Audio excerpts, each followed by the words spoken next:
Not the Wi-Fi. Is it being not rude now? The being nice? Should be nice. Hi. All right. Are we ready? Are we ready? I always lose it on the vertical. There it is. Okay. Thank you, members. There it is. There it is. Everybody gets to see it now. Okay. All right. Yeah, no. It wouldn't be right. Wouldn't be right. So, we left off. We get to go to a new area. We've gotten all the statements from this area. Will things be different today? I doubt it. I was hitting the wrong button. We will fix this every time.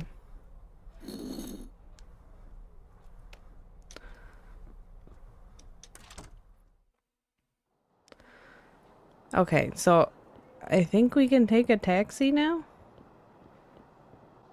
Yeah.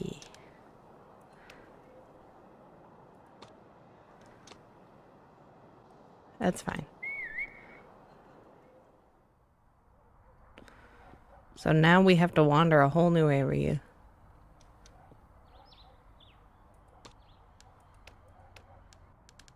Nobody's answering. I wonder if we need the key for that.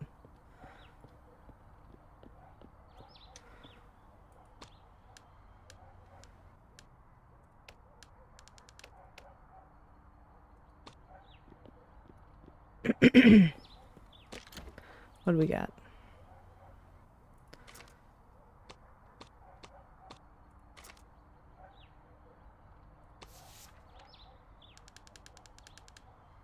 This is Brass's itinerary on the day of his death. Each suspect that you confront reveals a part of the itinerary. Find them all. Okay. Alright. So we checked that one. We'll go the other way.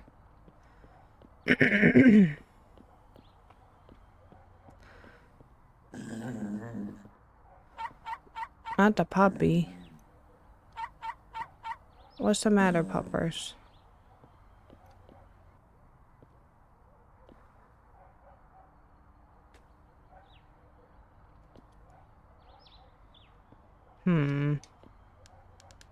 Oh, this mailbox hasn't been visited by any avid readers for quite a while. So many unopened letters.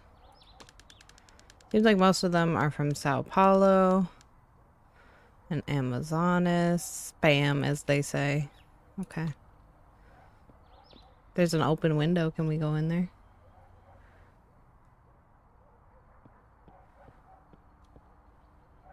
Doing good, doing good. Yeah. We're checking out a good old whodunit. These flowers are exotic scented, okay? What is this? Anybody here? Hello, are you looking for someone?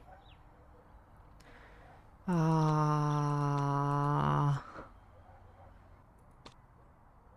try that. I'm a detective. Oh, did we guessed right. We love. So basically, we're stuck in a time loop of one day. Because we've been hired by the deceased to solve their murder. So you've only missed kind of the lead up to that. We were in the first area. We have a few suspects. One is his sister. One is, I think they had kind of a relationship, but it wasn't serious.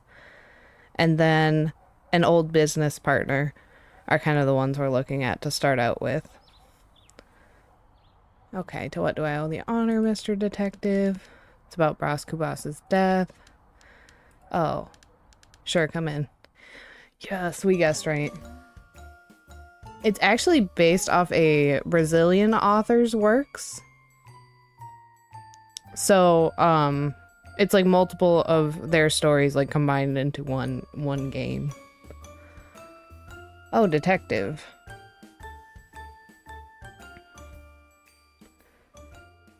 Okay. Let's look. Marble looks expensive, and so do the objects on top of it. Never understand why these families choose to have a fireplace in such a hot city as Rio. Knitting, embroidery, cross-stitch. Kind of craft that keeps the mind occupied and worries at bay. Okay, we don't want to leave. Ah! Dang it, I was nosy. Okay, we'll come back tomorrow. That's fine. We'll see if anyone else is around.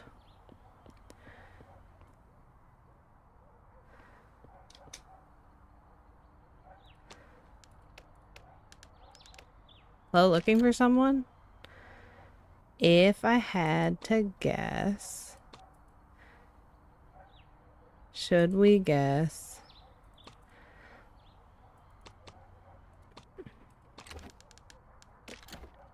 Okay, so not that one. What about Crystal?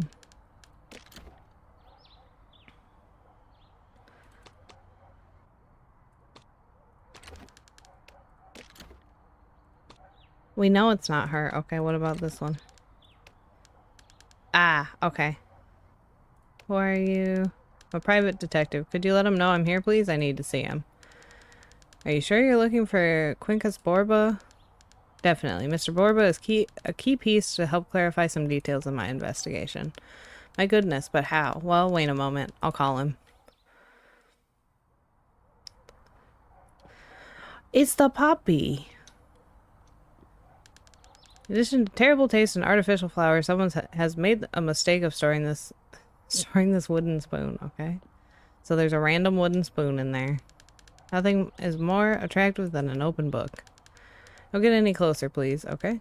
Forgive me if I sound rude, but that is the Bible of humanitism. Bible, huh? This could be useful for my investigation. Let's see. Okay. Wait, all the pages are blank. Okay, let's talk. I think this is the one that was like in charge of the cult, not cult. Are you the one who's looking for Quincus Borba? That's me. I'm sorry to bother you, Mr. Borba, but I need Mr. Borba. Ha ha ha, you're funny. This is Quincus Borba. Look. Oh, that's you?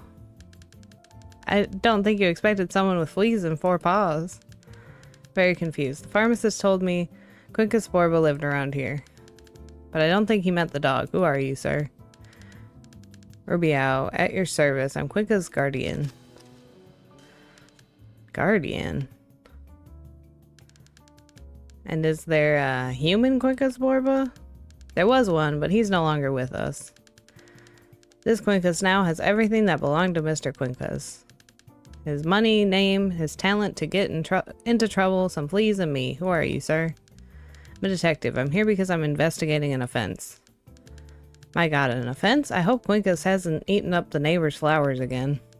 No, no. I'm afraid it's a more serious offense.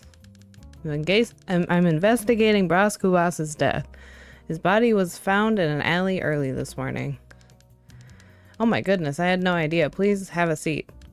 Would you care for a cup of coffee, some water? I guess I'll need some water. Take a deep breath, Mr. Rubiao. I'm fine. I'll answer whatever questions you ask me. I stick to the law and have nothing to hide.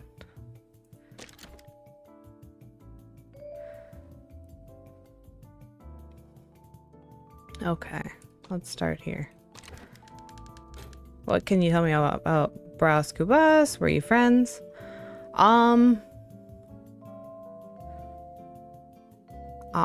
That's just the mechanics they chose, I guess, because I mean, we already have the supernatural element of the dead hiring us to solve his murder. So then we meet with him at the restart time, essentially, and then discuss whatever we found, and then it restarts the day. What can you tell me about Bras Cubas? Were you friends? I met Mr. Cubas through Mr. Borba. They'd been acquainted for years, and they'd recently grown closer thanks to humanitism. I must say that I wasn't the most devoted follower of this philosophy, even though I tried to keep up with the debates. There was something I couldn't make head or tail of. After Mr. Borba left, Mr. Kubas and I became business partners. Sadly, it didn't go well and didn't last long. That's bizarre. I have a feeling I saw Mr. Kubas last night, but it might have only been a dream. Still can't believe Mr. Kubas has died. Talk about the business. That's water under the bridge now. I'd rather not talk about it. You know what these non-divergence agreements are like. You mean non-disclosure?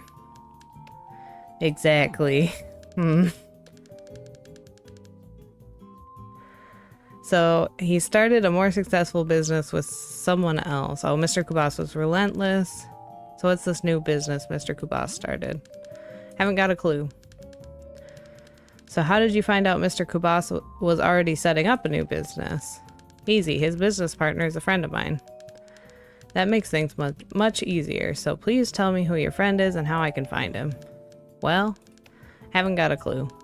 Wait, you don't know who your friend is? Come on, I know that. Ha ha ha. His name is Chris Straw. Straw. Is he a foreigner?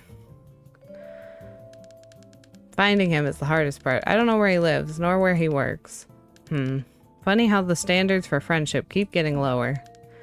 Truth is, Chris has done a lot for me. These details are irrelevant in our relationship.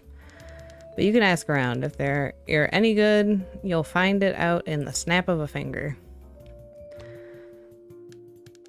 Humanitism meant everything to Mr. Borba. He said it was more than a philosophy, it was the philosophy. And what was so special about such philosophy? Sorry, officer, but I'm unsuited to introduce you to it. I hardly completed the first stage. I don't wish to be introduced into anything. I just wonder what it's all about. Okay. Yep, this one is on Steam.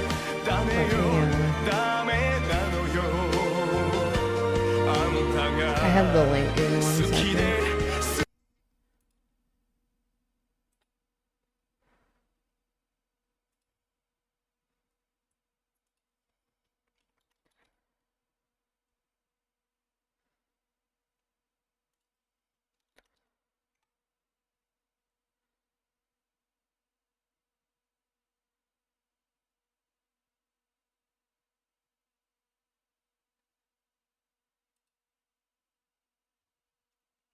Okay. Never really figured out how humanitism worked. It's a pity that the last humanita has died. Sure.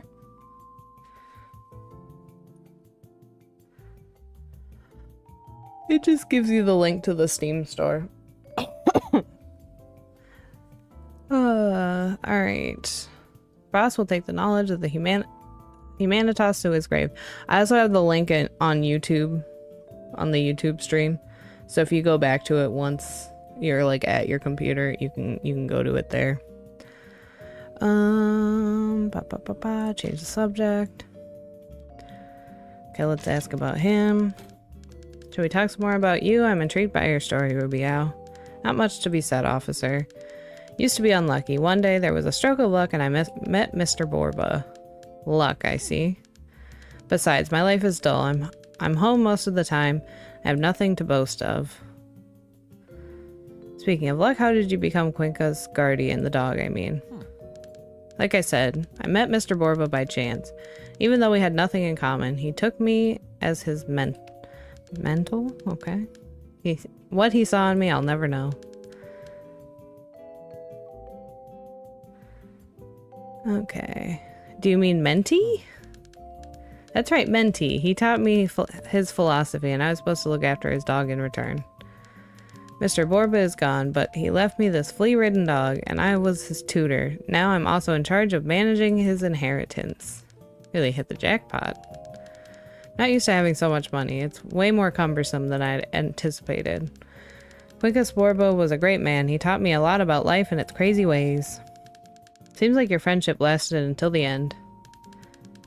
He was a different man from the others who live here, officer. Most of the times I didn't grasp much of his lessons, but I knew they all came from his heart. Don't go out much. Where were you last night? This is my house. I mean, the Quincus's house. Quincus the dog. Went to bed earlier, and I must have overeaten because I had a totally crazy dream. A dream? Really? Okay. Could anyone witness that you were home? Why, of course. I was about to say the dog. Hey, how's it going? Quincus, we're joined at the hip. He never leaves my side, right, Quincus? Where were we last night? So true. So wise. Told you, officer. Quincus said we were here. Thank you, Quincus, but I guess I'll look for a second witness. Great. Am I one of those people who talks to dogs now? I'm doing good. Well, after talking to a safe, nothing's... That's true, we did talk to a safe. Okay, let's ask about this Chris Straw. Do you know Chris Straw? What can you tell me about him?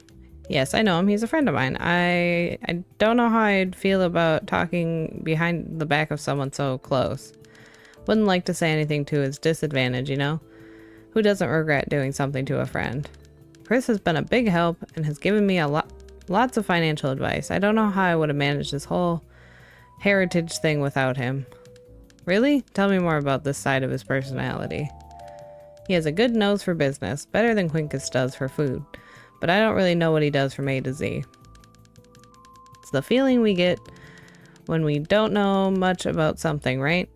We can't make heads or tail of a business. Any piece of knowledge seems like a great mystery. Okay.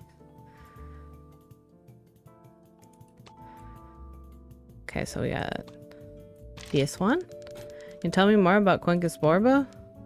Yes, I own all that I've got, even though I never asked him for anything.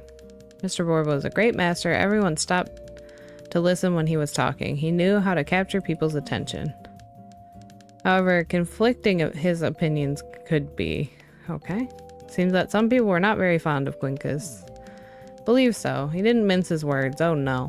He said whatever he liked very easily. This sometimes made other people feel grumpy, but that was Mr. Borba. You know a pharmacist named Crispin who works downtown, don't you? Maybe Quincus told him of some of these easily said words? Well, I know him. Why?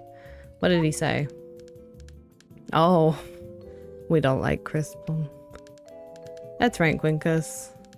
Crispin was not happy to say his name out loud. He said harsh words about the late Quincus and his philosophy. What does he know about Mr. Borba? Crispin is such a gossip. That's why Bros broke up their partnership. If I were you, I'd be suspicious of what he says. I will, Mr. Rubio. Don't worry. Thank you for your answers. They'll be very useful in my investigation. Well, officer, it's getting late. Could you come back tomorrow? I'll try. See you tomorrow. Well, we'll be back.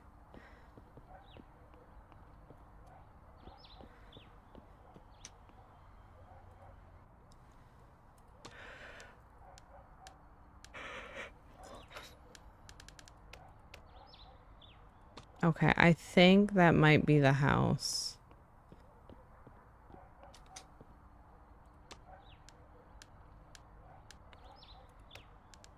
Hello?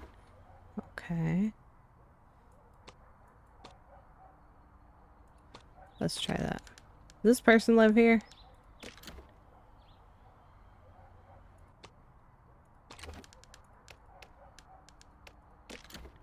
What about Chris Straw?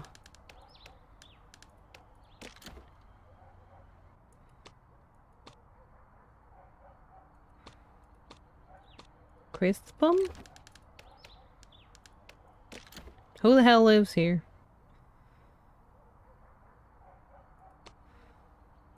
We know it's not this one.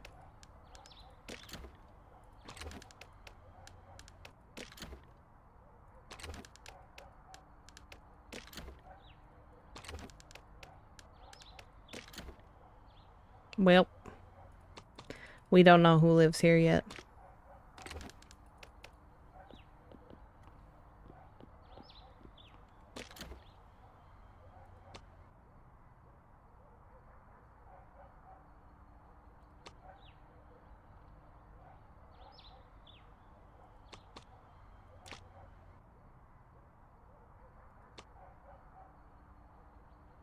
Okay.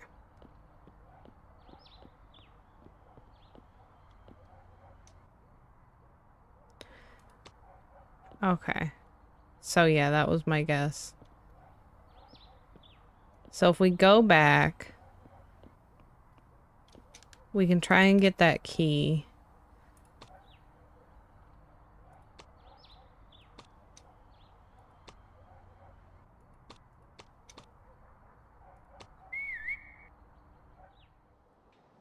We'll have to see if the cops are gone or not.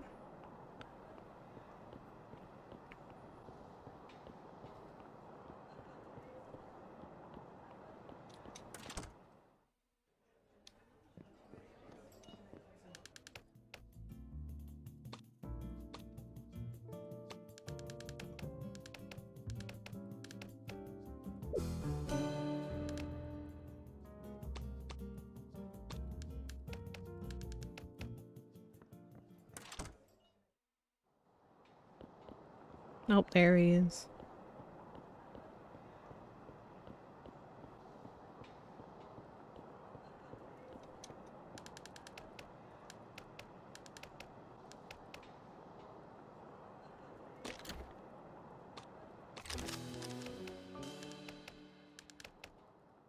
I need to get the key.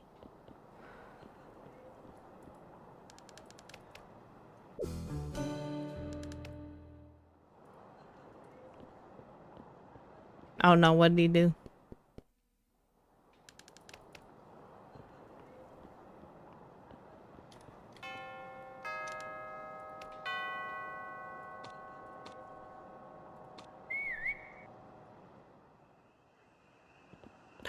No.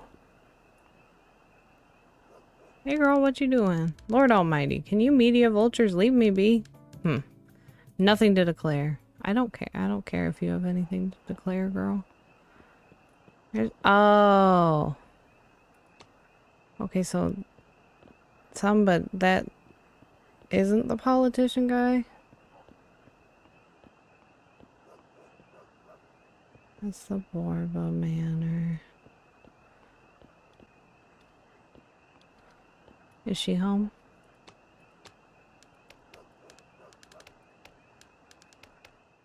Okay, we can finish our conversation then. Hey girl.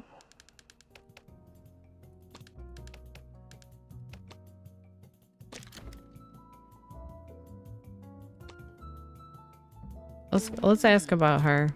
You consider yourself close to Miss Kubas? Sabina is such a complicated person, a huge gold digger, only thinks about social status and the Kubas's fortune. Besides, she needs to practice more of the forgiving she preaches so much. What do you mean? Oh, whatever. There's no reason to be ingenuous about it, about this detective. You search well, you'll find rather strange donations to the church. Her interests have always surpassed religion.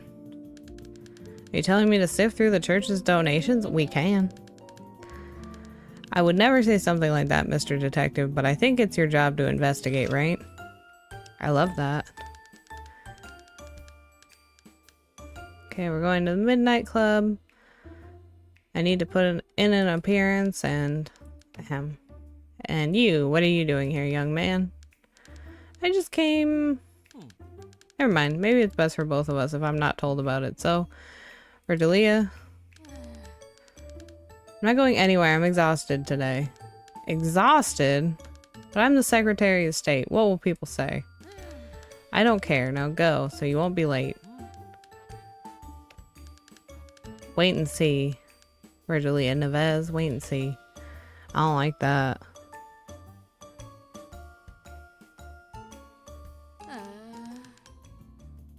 Detective, could you please leave? After what you've just witnessed, I think it's only right that you go on your way. Ooh, what's this? You've just met my husband, Lobo Neves. If he knew you were here to talk about Bras, he'd be furious. Really? Why? Let's say they were unmatched rivals at school, in politics, and sports. And in love as well. You were Bras's girlfriend in the past, so I heard. Well, whatever. Yes, in love too. That's all I'll ever say. Alright, we got a new suspect. Now, I'd rather have you out of my sight. Leave, detective. I didn't do anything. I was just here. Oh, she's where are you going, girl? Okay, why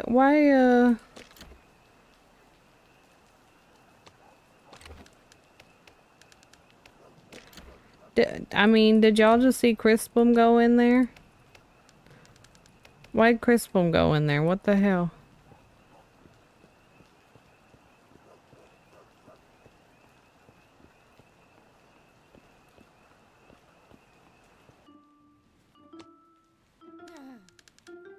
Oh, and just open the door. Be careful not to attract too much attention. Just imagine the scandal if a high society lady is seen breaking into a house. If only I'd found that key. Relax, there's only that weird guy looking our way. The weird guy? That's not us. Heaven forbid. Hurry, get this over with. Hi, how's it going? That's it, full service. Finally proved yourself useful. Let me through, I want to get in. And that's how she thanks me.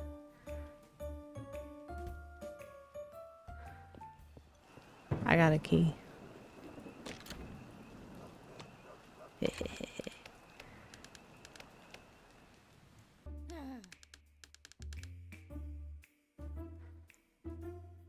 Hey, who are you? What are you doing here? Police, help. Oh, damn. Are we gonna get arrested? We got arrested.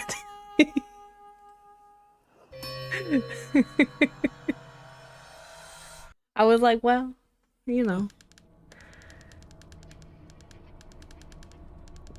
When all of this began, I didn't expect you to encounter such difficulties. After all, isn't that what detectives do? Solve mysteries? If you're not feeling able, maybe you should let someone else do it. Damn, don't be rude. I got you a new statement. Rummaging about my sister's life will be very enjoyable, I can't lie. You were bound by blood, but that didn't mean we knew everything about each other. After all, siblings have their own secrets. We started this investigation with an accusation from Virgilia. Not even a little surprised. Okay. Virgilia and Sabina have despised each other for as long as I can remember. Sabina, as a Kubas, never had much trouble lowering herself. But this is the first time I've seen Virgilia make a direct attack. What did she say? Her interests have always surpassed religion. Wow, get the kids out of the room. Truly intriguing insinuation. Plus, Virgilia mentions mysterious donations which certainly pique an inquisitive mind. What trick was Sabrina trying to pull? That's where you come in, my dear detective. This donation to the church will certainly reveal Sabina's true intentions to us. After all, even though Sabina's my little sister, we can't rule her out as a possible suspect in my murder. What motives could she have to want me dead? Did her relationship with the priest have something to do with it? Well, the priest don't like you, that's for damn sure. More musings on death, what a delight. As if we had not already drunk to the very last drop all the foolishness human ingenuity could concoct on the subject. End of life, release of the soul, natural event. Oh, enough. Death, my dear fellow, is, in short, nature's finest jest, and we, the fools, its unwitting protagonists. But do not despair, my astute detective, for here I am posthumously to unveil this grand arcane for you. After all, who better than a corpse to discourse on the twilight of existence, wouldn't you agree? And who knows, amid this investigation from beyond the grave, might I not stumble upon the secret of eternal life? So, I promise you, shall make a point of confiding it to you. But do not get your hopes up. The odds, my dear fellow, are as pitiful as the relevance of a life already ended. Detective, are you sure you talked the... No, I got cut off. He had to leave. Are you sure you've talked to Rubio about every piece of evidence you have so far? May seem like there's nothing else we'll get from him, but we can't be swayed by his sweet looks and humble ways. Keep questioning him. I will. Bro, acting like I have so many hours in the day, dude. Okay, let's go fix our painting.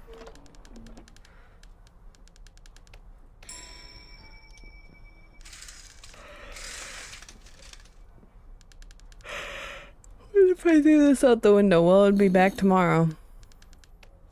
That's right.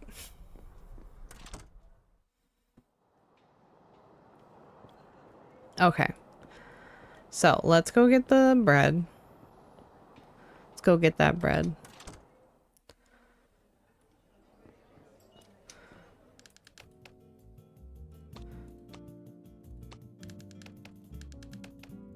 Blah, blah, blah. We leave.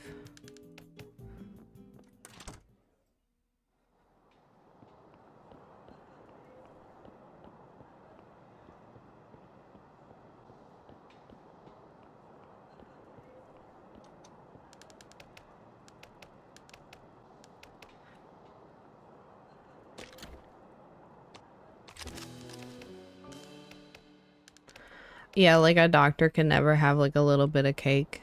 Grow up.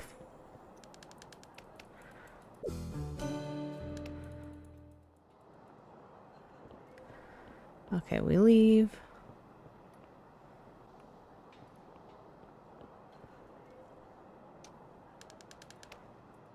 Okay, we knew that.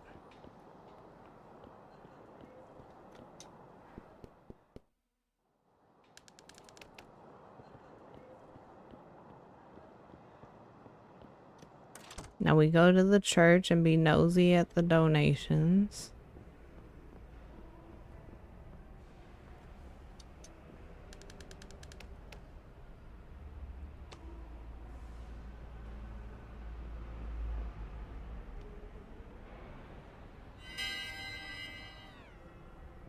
Don't care.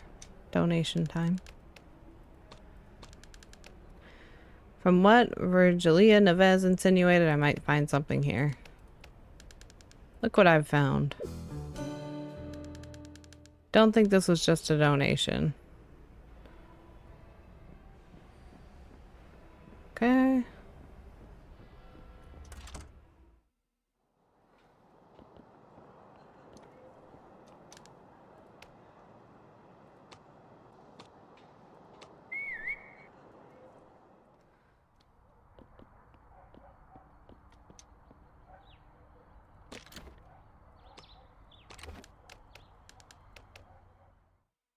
All right, we're in.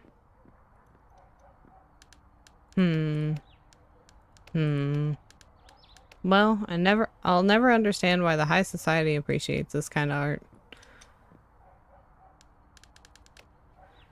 Why? Why do these eyes seem to be watching me whenever I look at that painting? Maybe somebody's watching. Beautiful gramophone, despite the scratches, it seems pretty well preserved. Who's he listening to? The recording by the mysterious diva. Strangely, the record that should be in the sleeve is nowhere around here. Interesting. Seems that my client likes cigars. Were they Cuban?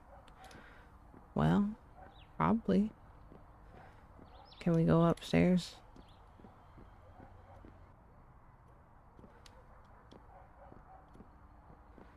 Okay, well.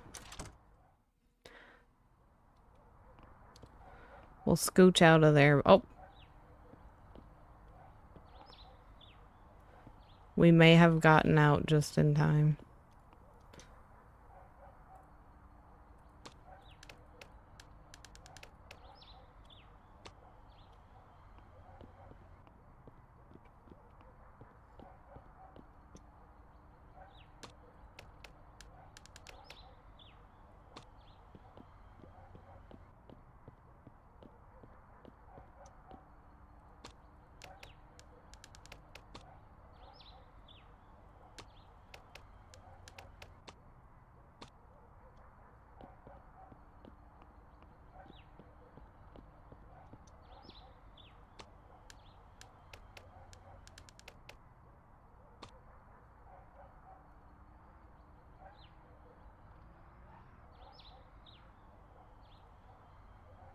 Take roll this home.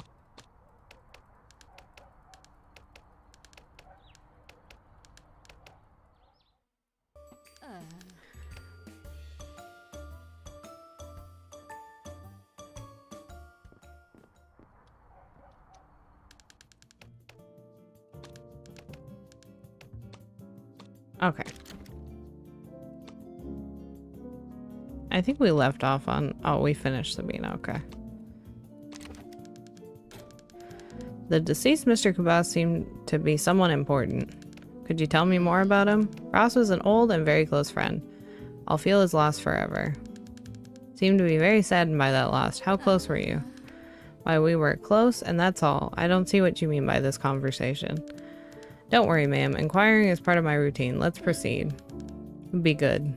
Okay.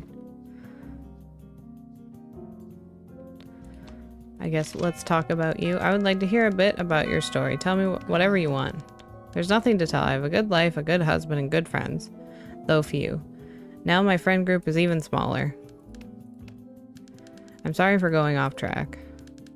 You don't have to apologize. It's perfectly understandable. Thank you, Detective, and I'd appreciate if you could be discreet about this, including in conversations with my husband. Of course, Mrs. Neves. You can count on my discretion. What do you have to say about your husband? What to say about the powerful Lobo Neves, beyond what everyone already knows? I doubt Mrs. Neves doesn't have something only she knows.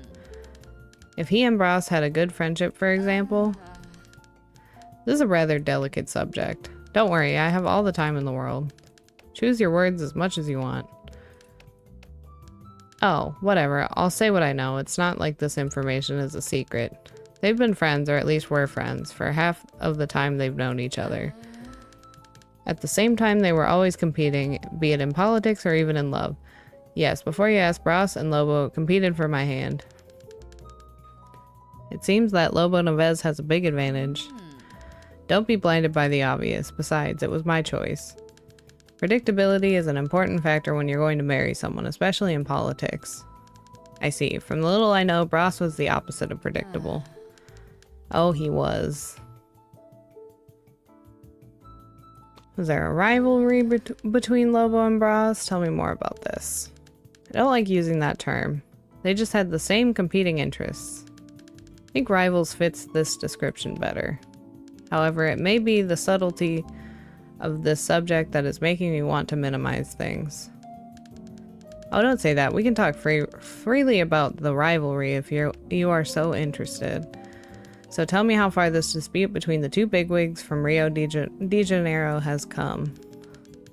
What's the worst that's happened until today? I mean, scandals. I could mention the ridiculous things Bras said in his extinct newspaper, The Buzz. The wolf who's afraid of the number 13. A prominent figure in our city who is a wolf in sheep's clothing to many, even though I was never fooled by them, has a unique phobia, the fear of the number 13. Unlike other creatures who like to come out on days when this number is paired to the last weekday, this important member of our society prefers to hide. They refuse high positions in our provincial administration and avoid closing deals on the 13th of any month. What kind of rag calls itself The Buzz? Did Bras offend him? Said something that could have influenced Lobo to seek some sort of revenge? Powerful men like my husband know how to efficiently end disputes. In fact, I believe this matter has already been resolved, like gentlemen solve things, through lawyers. I find Lobo. He must have a busy schedule. Consider a busy schedule to be drinking whiskey and smoking cigars with your allies, then yes. But unfortunately, I wouldn't know where he's doing this. After all, my husband is a man surrounded by allies.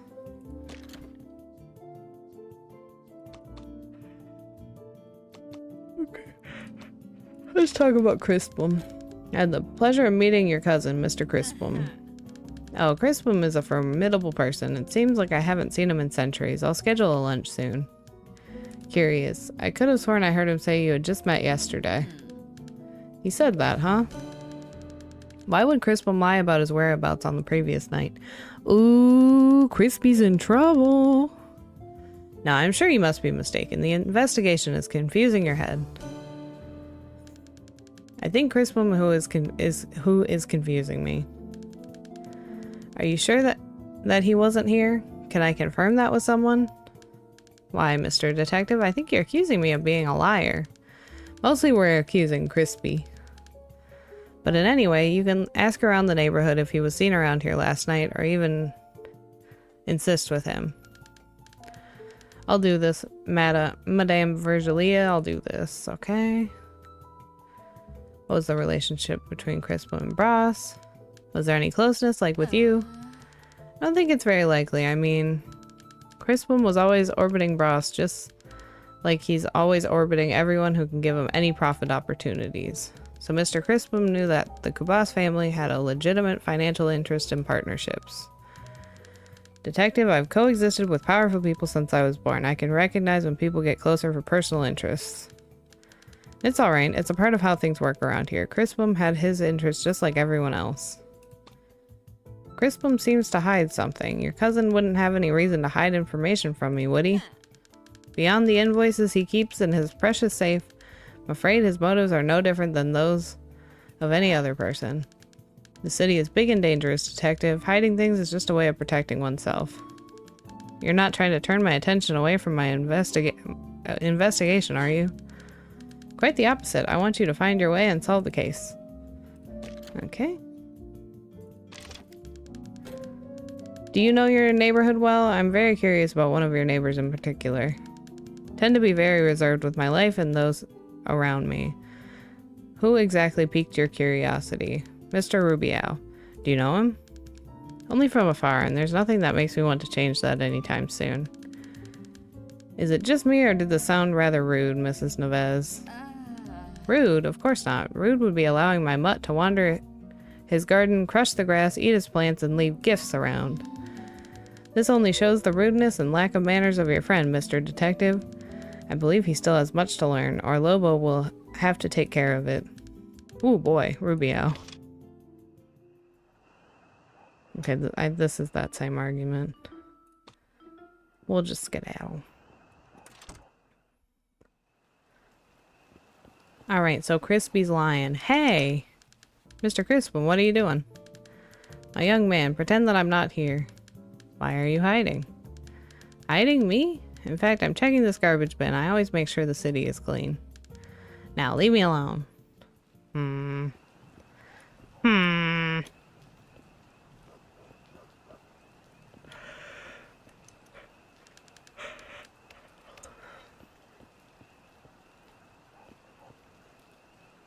What you doing, Crispy?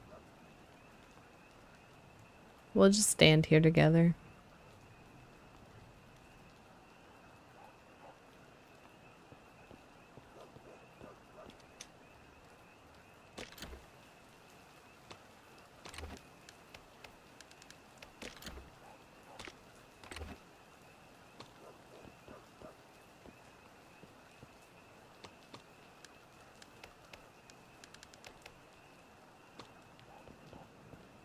I saw you go in, Crispy.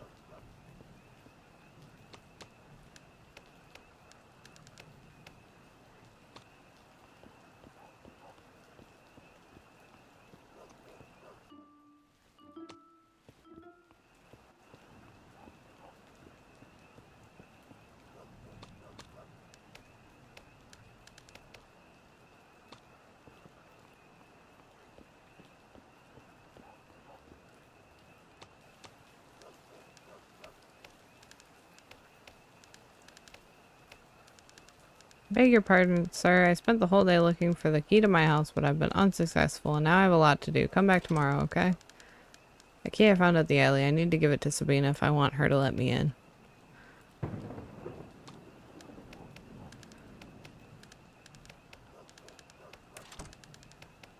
Okay, so we have to get the key to the alley. We've already looked around in there, so it's not a huge deal tomorrow if we just give it to her.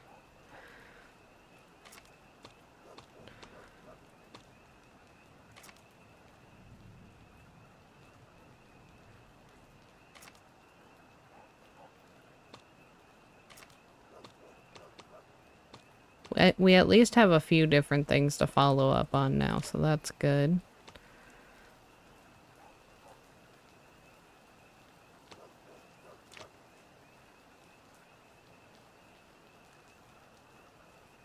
We'll have to get the necklace again, too.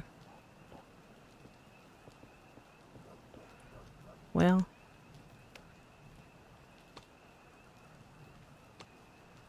I think that's probably about all we can do down here for now.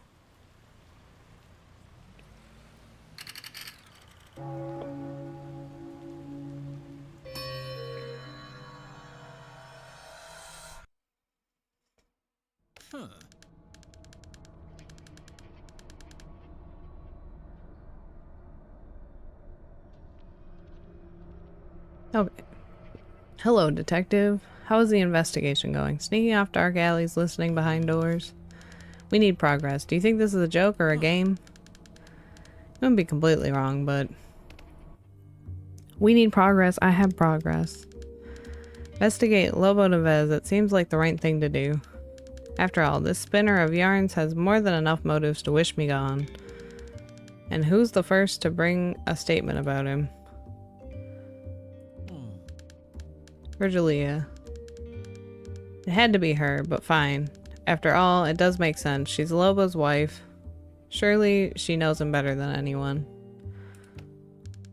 What did Virgilia say about the Secretary of State? Powerful men like my husband know how to efficiently end disputes.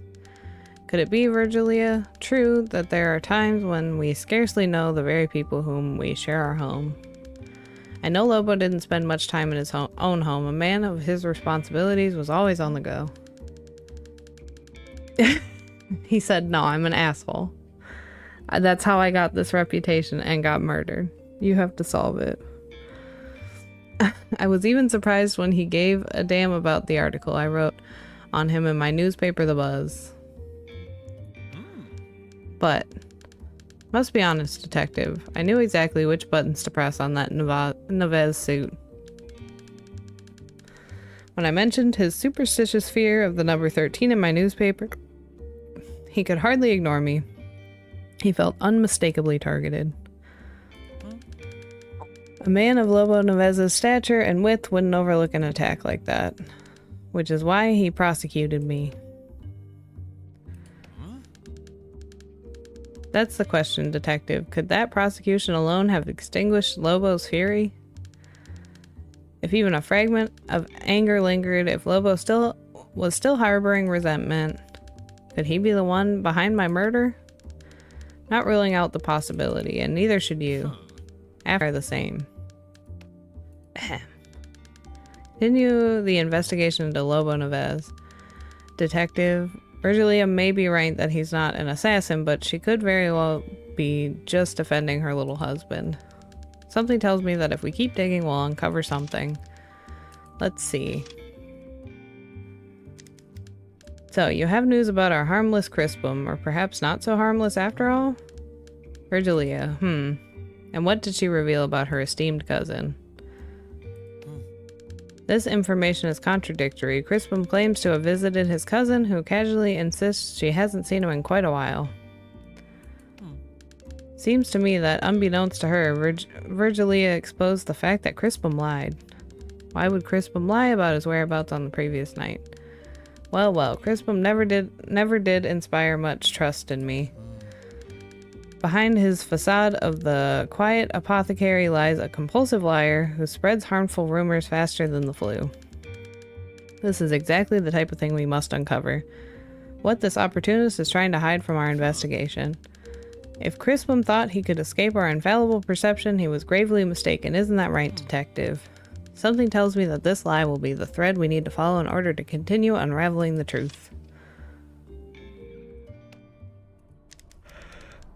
Virgilia implied with a slip of her tongue that Crispum lied about his alibi. Curious to hear the old pharmacist's version. Will he spill the beans? Will he come up with more lies to try to distract you? We'll find out. Come on, detective, cheer up. I've always believed in your potential. Even if I don't show it sometimes. Yeah, I come back with 2 different little trails to follow, and bro's talking shit. Get out of here.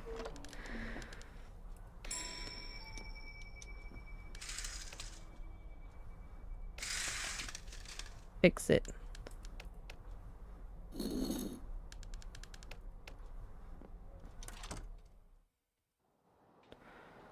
Okay. So. Bread.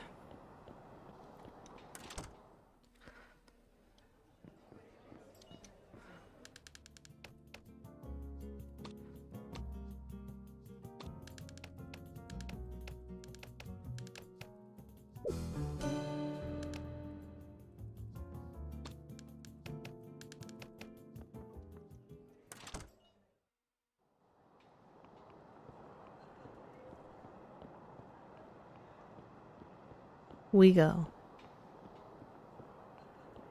We get key.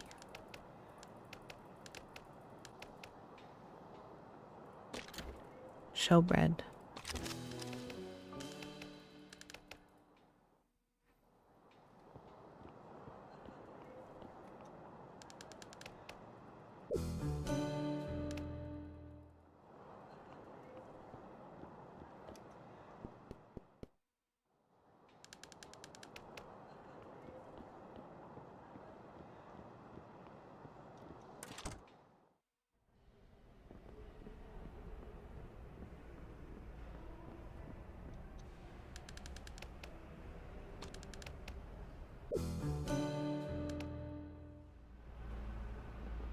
He's busy being yelled at. I figured we were fine.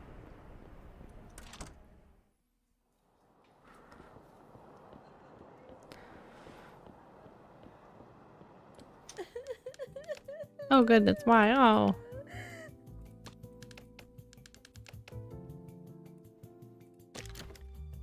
Do we have anything new to ask her about? No, okay. We'll give her this to start out. Do you recognize this key? What are you talking about? My god, it's the key to the manor. How did that end up in your hands? Anyway, it doesn't matter now. Spent the whole day worried about the whereabouts of this key. Thank you so much for bringing it to me. You journalists really have your ways of getting what you want, huh? But of course, us journalists. Now I'll finally be able to rightfully take over the Kubas's residence. And you, my boy, are invited to my resumption. The Kubas Manor will be the stage for the return of Sabina. Now it's air. Alright, we'll be there. I hope you will. After all, I need someone to cover the event. How else will this matter reach everyone's ears? Yes, of course. Miss Sabina, look what I have here. Once I had to put my neck on the line to get it, but... Wait, how did that end up in your grabby hands? This necklace is a personal object. You from the press are great with words, but I wonder if you know the meaning of the word decorum. Try not to show this object to everyone. If my husband finds out the story behind it, what could happen? Be discreet. Discretion is a Christian virtue. At least I think it is. Mm-hmm.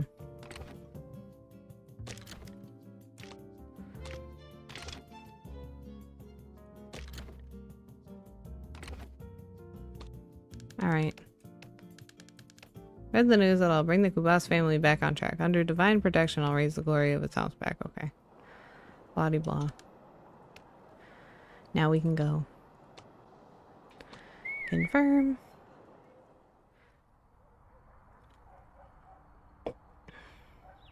Since he just got home, let's follow him. Maybe we can finish up the discussions here.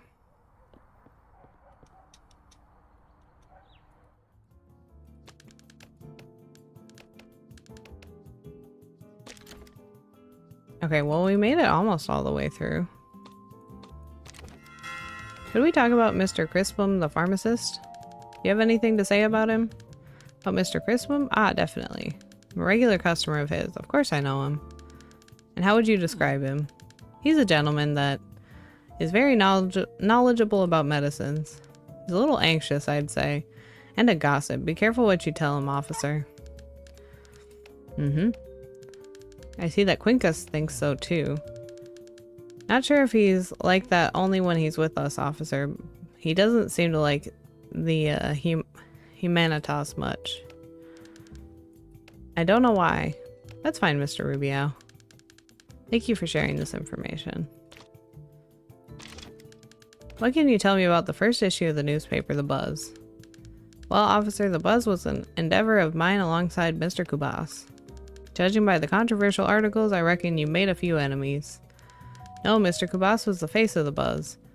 I just helped him with the money he lacked. The newspaper was short-lived, but left its mark on the city. Were you sad about the end of your business? Things come and go. That's the way life is. But this is beyond me. I'm only an unfortunate man who had a stroke of luck. Mr. Rubio, while conducting my investigation, I came across a record sleeve. The artist was called Mysterious Diva. Do you know anything about her? I do, of course I do. She was one of the singers from the olden days.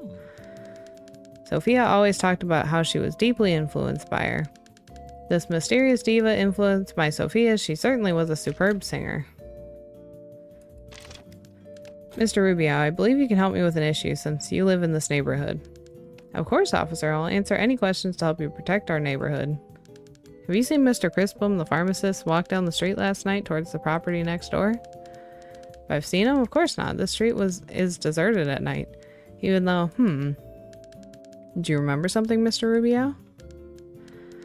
Actually, I don't remember much about last night. My memories are somewhat hazy, but I remember being downtown walking past someone.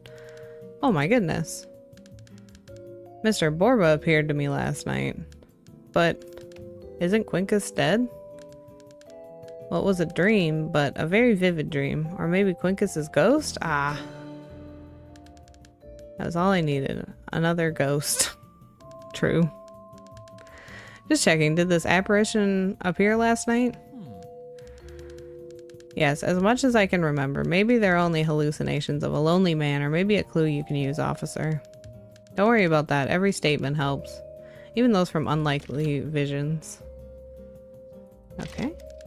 The situation with the ghost of your former boss is actually something out of this world. Could you tell me a little more about Quincus's apparition? Of course. Even though maybe you shouldn't trust the visions of a man hurt by fate like me. Quincus was my master for many years, and maybe his apparition was just a daydream of my tired mind, but I've seen him. Could it be true? I mean, could Quincus actually be alive? In investigations like this one, like the ones I carry out, you assume that anything can happen, literally. Well. Okay. Mr. Rubio, please tell me why the pages in the Humanist Bible are all blank. I guess Mr. Borba could never make a decision about how to start the book. He justified that by arguing that his words were stronger when he said them out loud. What is humanitism all about, Mr. Rubio? It's Mr. Borbas's philosophy. It's about Victor and their spoils. Excuse me. Or their potatoes, or sweet potatoes. Sweet potatoes, literally or metaphorically? I don't know, officer, but I like potatoes. Same, fair. Agree. Mr. Rubio, what do you know about the Midnight Club? I was told it's a denizen and somehow linked to Brass's death. The Midnight Club, what? What's wrong, Mr. Rubio? What do you know about it? Midnight Club can't be this kind of place, as it's brightened up by the presence of my great muse, Sophia Straw. Ah! Interesting. Okay, so then we could ask her about... Was it Chris Straw? Okay. She's been performing there in the last few days, but it's been a while since I last went to see her. Feel your sadness. But if Sophia won't come down the stage to help me find Brass's murderer, I'd rather change the subject. You're right, officer. I also don't think Sophia will help you find out more about Mr. Kubas. After all, she hated him. Wait, hated? But this is the greatest help whatsoever. Oh, yes? Yes, if we assume that Brass got the matchbox the night before his death, then he and Sophia might have had an interesting encounter. Next stop, Midnight Club. Okay. Well, officer, it's getting late. Could you come back tomorrow? I'll try to see you tomorrow. I think we got all the information we need from him, but we'll double check tomorrow.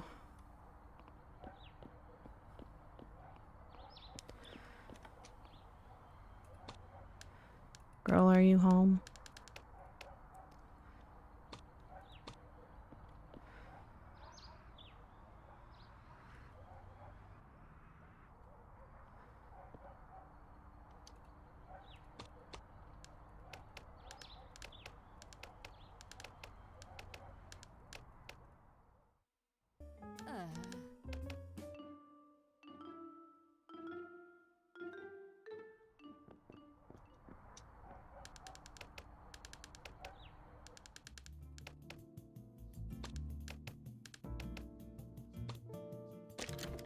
Okay, we got through all the people, it looks like, so we gotta go through this now.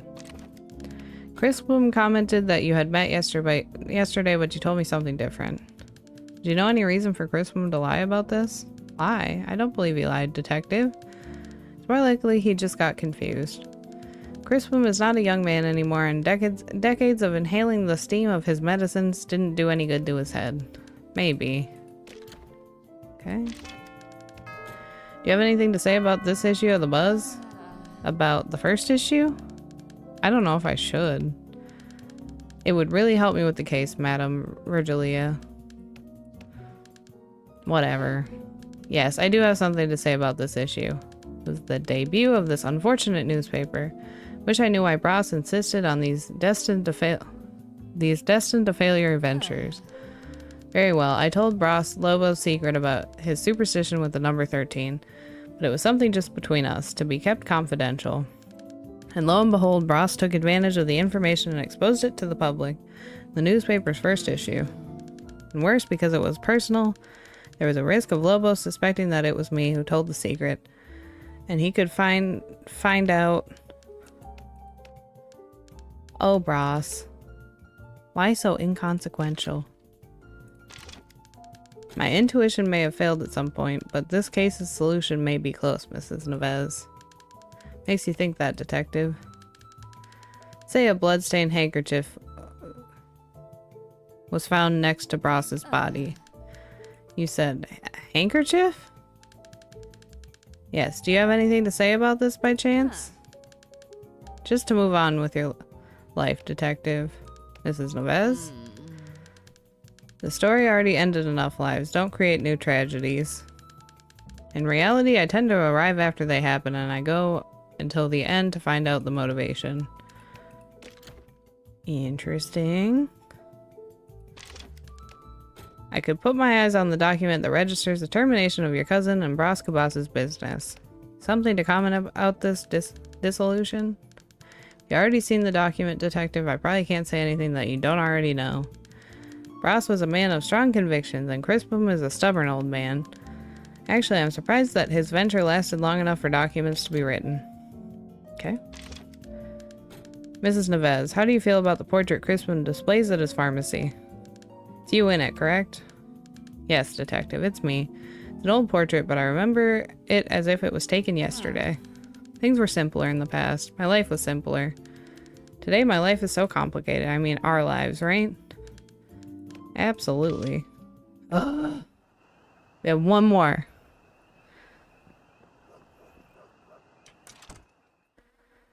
Okay, let's go.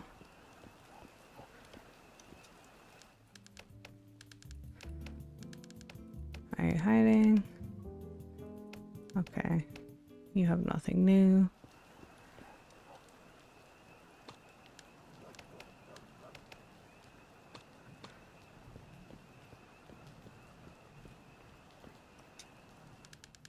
Pleasure to see you again, Miss Kubas. I have a few more questions.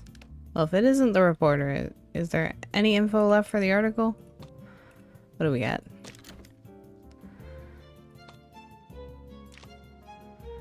Okay, we don't have anything there. Can we try this again?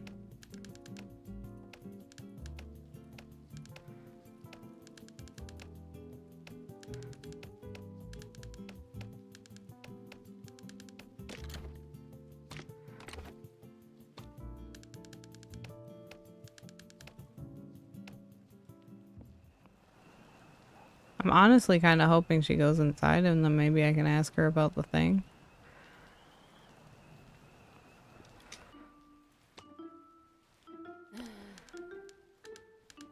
Katrim, you good for nothing. If my life depended on you. Look, I got the key by myself. You did not. I got it. Now you'll rub it in my face, huh? You can't feel happy even when you get what you want. Happy, I'll be happy, you moron, when we finally get out of this hole you got us into. Now I'll take back what is mine by right. Well, the sister's definitely involved, right? She seems sketchy as hell.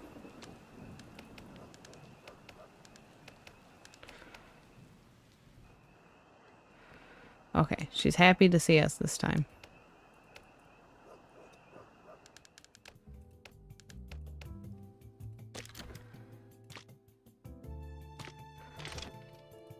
Okay, now we're not in public.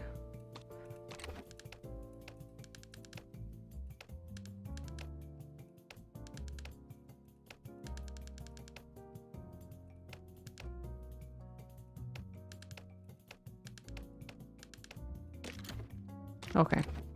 I was like, maybe if we don't do it here, it'll... But no. Seems like it doesn't matter. Okay. Well...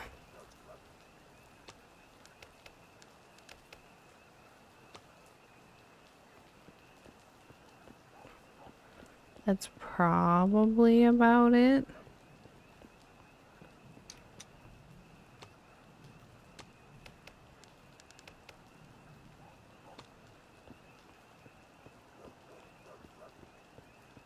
I think Crispum is still there.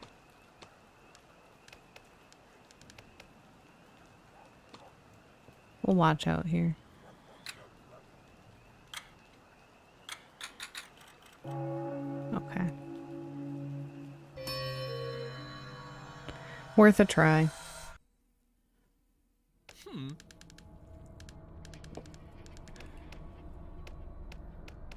Okay, what opinions do you have now? Rubio seems to be very fond of Sophia. Well, that sounds like a euphemism, to be honest.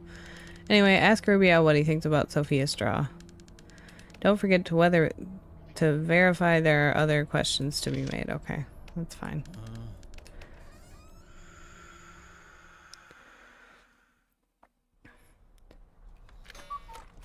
Yeah, we're up.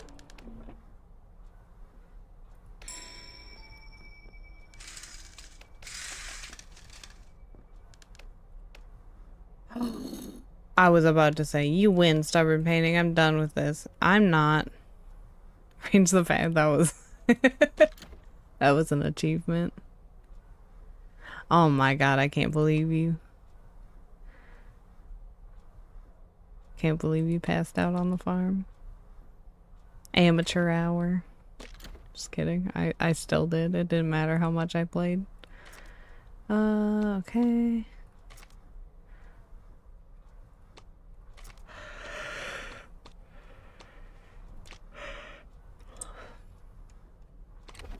Okay. Out we go.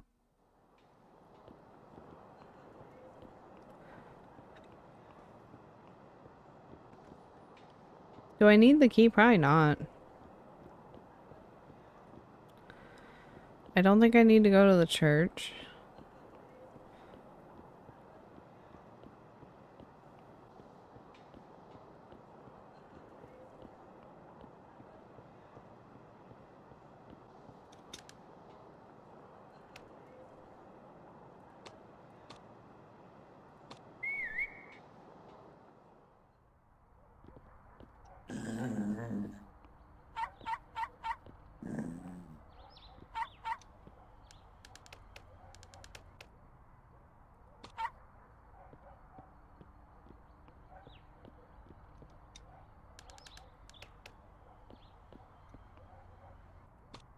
Girl, you here?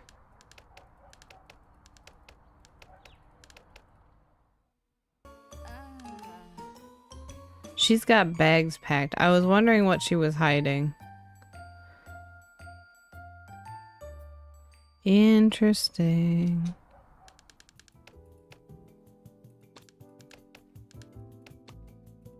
Okay, anything new here? We do. Received a letter from Bros this morning, Mrs. Neves. Do you believe it? The subject is Bros. I can believe anything. Even more so in his letters. Bros' correspondence has a great power, especially the destructive kind. Doesn't surprise me at all that he keeps sending letters from the afterlife. Okay, so we interrogated everybody about that stuff. Okay. Okay, so she's all good. Gotta see if... Okay. He's arrived then.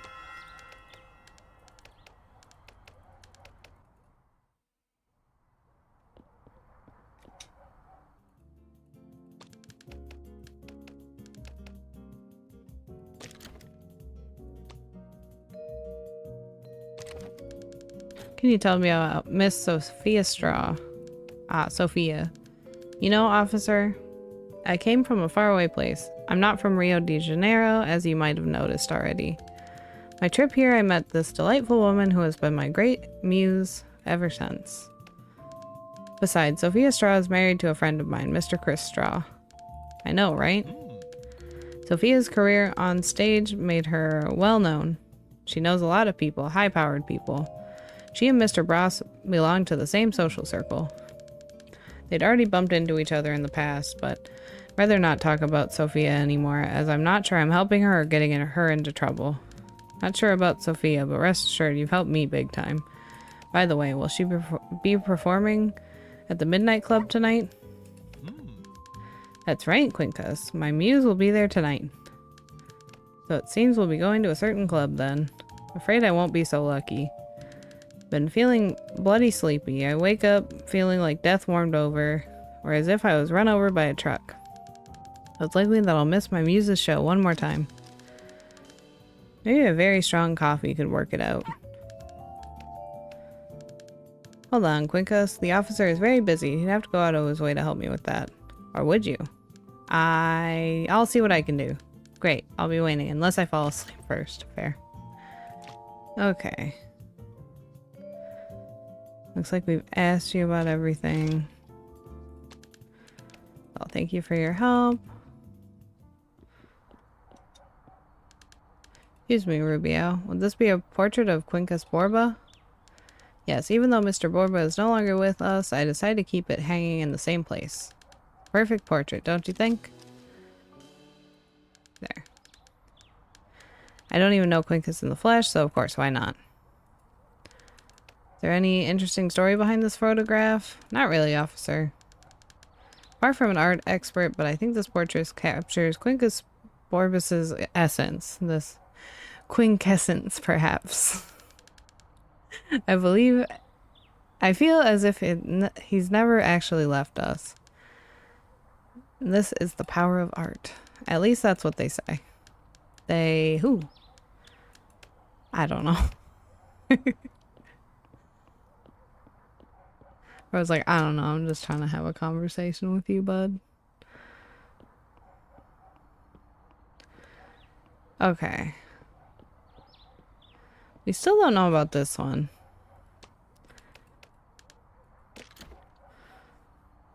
We could try that. That doesn't make sense. Okay. Worth a try.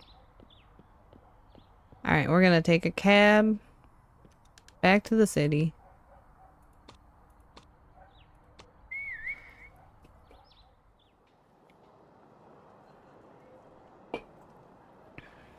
Do we pass by the cafe? We'll go to the cafe. Then we'll go to the pharmacy. Because we have a bunch to ask Mr. Mans.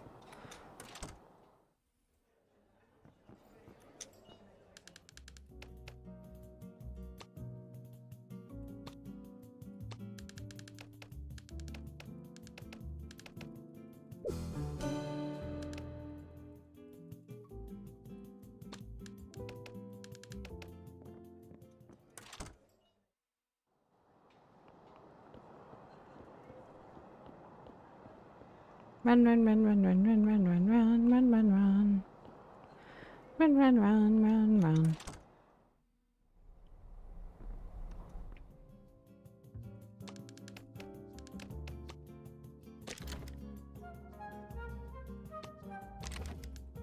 Mr. Crispum, tell me about Rubio. What can you tell me about him? Rubio's certainly one thing or another. Rubio is a loyal customer. I've been making his medicines for a while now. Sad about his condition, but very happy to be able to help contribute to his health. Condition? What condition? Sorry lad, but due to professional confidentiality, I can't reveal my customer's condition. It's funny seeing the late Quincus's fortune reaching my pocket through him. Hee hee. Would you have anything to say about Mr. Lobo Neves, Crispum? Lobo, the politician? Try not to get too involved with politics, my boy. Such subjects interfere with my dedication to my business. Besides, the subjectiveness of public life is too confusing when compared to the certainties of chemical formulas. Okay. Some witnesses say they saw a phantom of Mr. Crispum. Saw a phantom, Mr. Crispum. A ghost in the form of Quincus Borba. A ghost? Oh, you're trying to scare me. Enough with this foolishness already, lad. I don't have time to worry about spirits. My business is with the living. And how to keep them alive, which is not always easy. Mr. Crispum, let me ask you something. It'll help in my investigation. Were you in your establishment last night? For your investigation, huh? My boy, I'm sorry to tell you that I was visiting my cousin, Virgilia, so I can't help you much with your investigation. Don't feel sorry, Mr. Crispum. You're helping me. Oh, you are indeed. Am I? Yes, you are. You just lost your alibi, for I know you're lying when you say you were visiting your cousin. Why, lad, how dare you say I'm a liar? Mr. Crispum, there's no need to get riled up, please. After all, your cousin Virgilia herself denied that this meeting took place. She said that? Really? Oh, Virgilia. Even though she's such a delicate person, she knows how to defend herself or attack if necessary. Is that all you have to say? Won't you tell me where you really were last night? I'm a fan of swimming in the high ocean at night, yeah.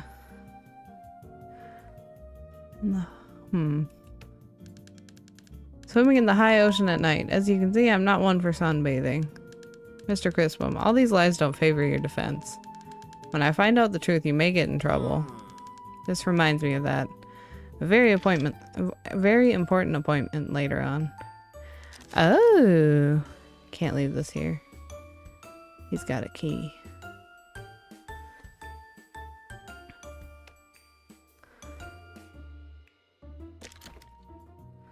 Can we talk about that we just saw? Is that okay? Okay, so we got nothing else to ask him for now.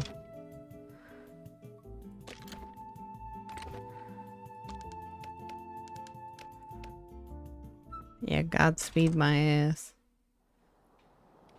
Okay. What's your deal? Oh, we already did this. Okay. I'm not gonna do it then.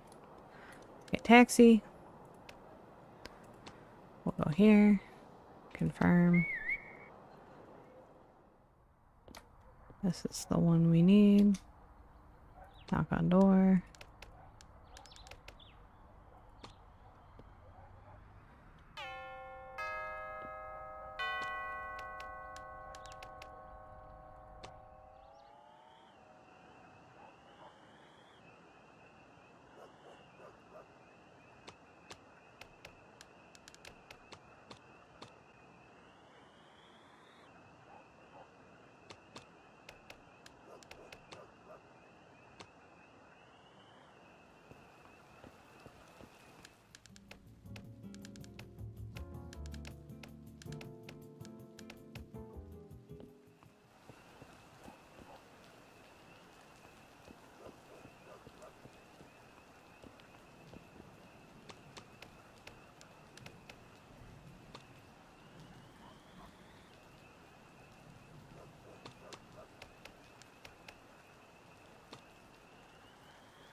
Well, I know how we can get it. So we'll have to get the coffee and the key tomorrow.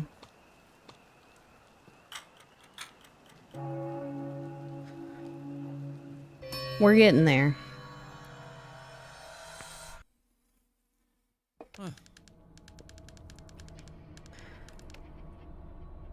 When all of this began, I didn't expect you to encounter such difficulties. After all, isn't that what detectives do? Solve mysteries? Ugh. He always says that when we actually have new information. Detective, in your investigations, did you find anything on Virgilia Neves? Say I'm curious as to what we'll find out about her. Virgilia and I were old friends, you know? But you know that. You've seen the portrait of her from when she was younger. In all that time I've known her, she's always possessed the singular personality. I fully endorse Crispum when he says that. Even though she's such a delicate person, she knows how to defend herself or attack if necessary. Crispum and Virgilia are close relatives. They know each other quite well. At the slightest hint of pressure, she wouldn't hesitate before rushing to her cousin for help. It is up to us to understand what that pressure could have been, what kind of help she sought in return. After all, why would Crispum claim that his cousin knows how to defend herself or attack? Is there more to Virgilia than meets the eye? Something concealed at first sight? We must uncover the truth. Detective, seek out more information on Virgilia, will you? It's very unlikely that she should have anything to do with my demise, of course. But even so, bring me more data on her. We can never be certain where the truth lies hidden, can we? Alright. You notice the hidden key? Yes, I did. Quite suspicious, given that apparently Crispum had plans for it. You need to distract Crispum somehow and get that key. More importantly, where can we use that key? On her house.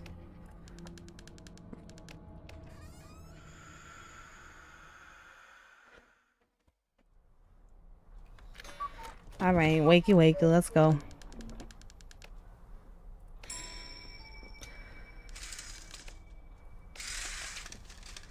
Fix it.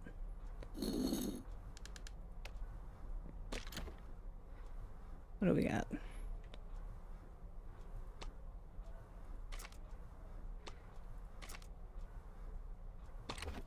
Okay.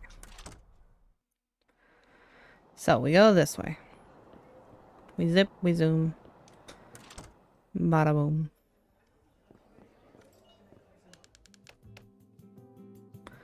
I want this.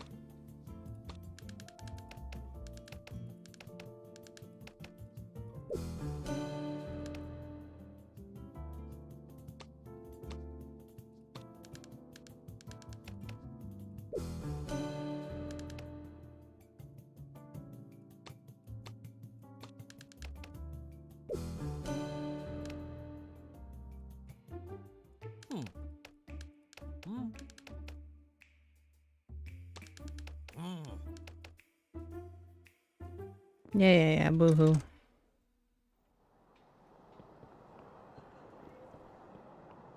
We got a busy day. I don't have time for your shenanigans.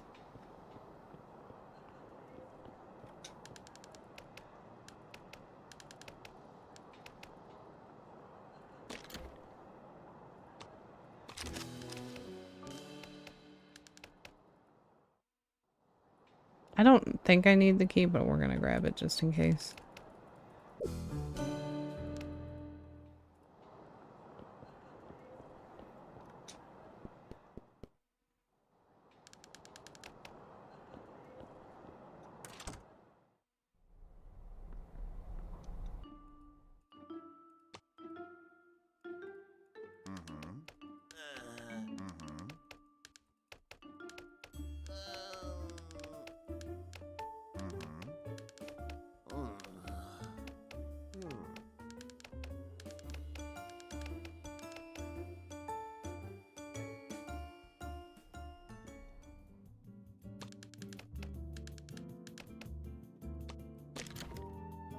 Anything new we can ask about here? Nope. Got you in a Claire. Brought a gift to soothe your nerves, Mr. Crispum. A Claire for me, but how did you manage? Guess it doesn't matter. You'll have 1 year of free medicine, my boy. If it's not an inconvenience, can I ask another favor? Keep an eye on the shop while I leave very briefly for a visit at Sugar's Paradise. Of course, Mr. Crispum. You can trust me. Everything will be in place when you're back.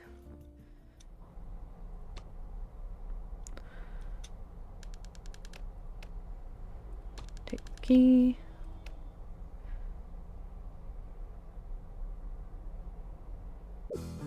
Oh, and we have another key.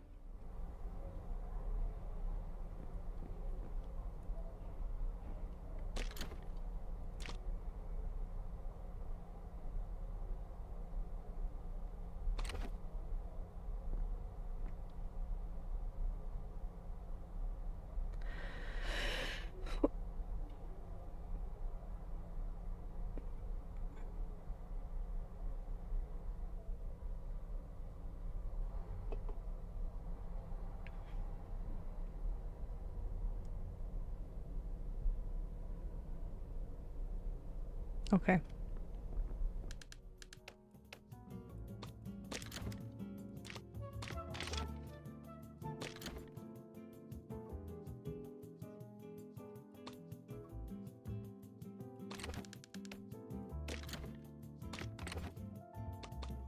Okay, definitely not showing him that I stole the key.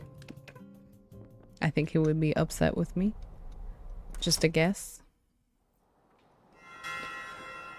Okay, I think we've gotten everything here that we need for now.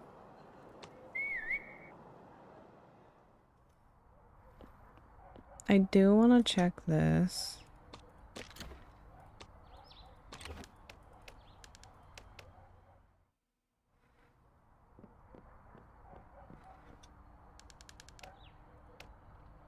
Okay. So it's just a cigar box, okay.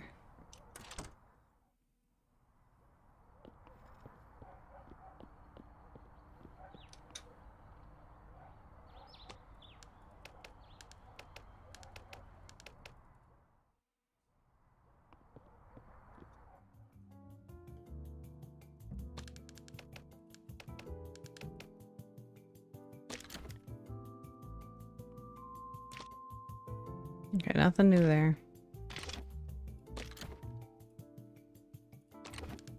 Ah, nothing like a cup of coffee to keep us awake, right? Would you like some coffee, Mr. Rubio? Wow, thank you, officer. This is right what I needed. Couldn't help falling asleep these last few days, and I missed the latest performance of my diva at the Midnight Club.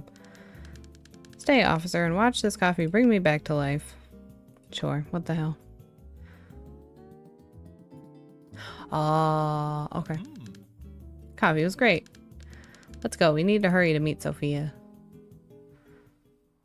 Okay, we'll have to get the key again tomorrow. Follow me. I need to do something that we can't waste any time. He's gonna get the flowers.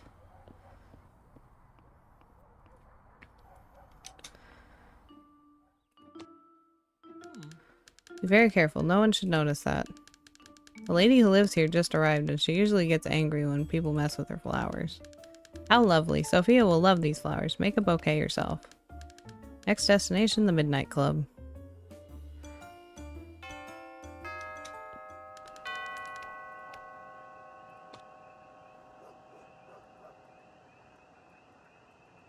What am I supposed to do? Oh. Oh, not that one.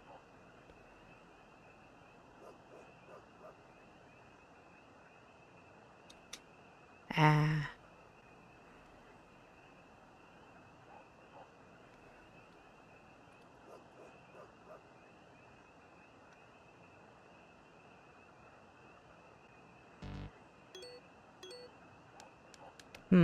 That one is ugly. I need to choose better flowers. Okay.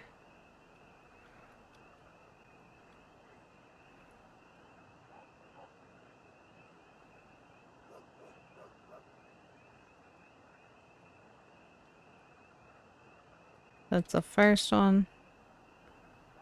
It's this one.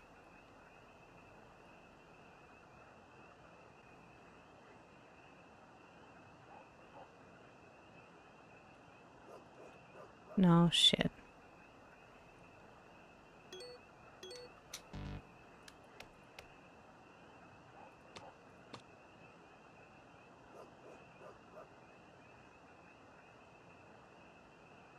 Is it this one? Yes, okay.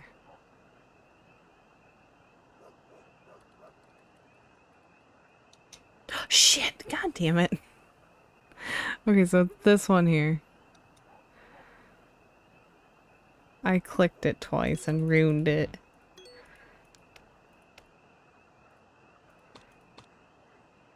Okay, so we can grab this one. And then this one goes to here. And this one goes here. Okay, we got it. Hi, how are you? Made a beautiful bouquet. Even the most beautiful flowers have thorns. Okay, girl. Anyway, time to please someone with this amazing gift. Okay. Cab. Cab.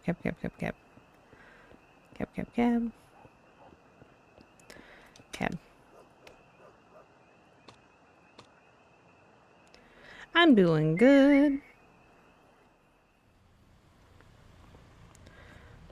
We're making progress on our murder mystery.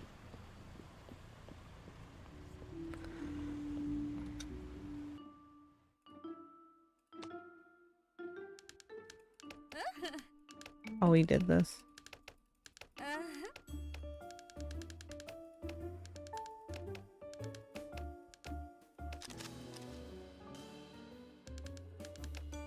Not pretty woman. Sophia, I brought you these flowers. I hope they meet your exquisite taste. These dahlias by chance? Precisely. Handpicked from the finest stock.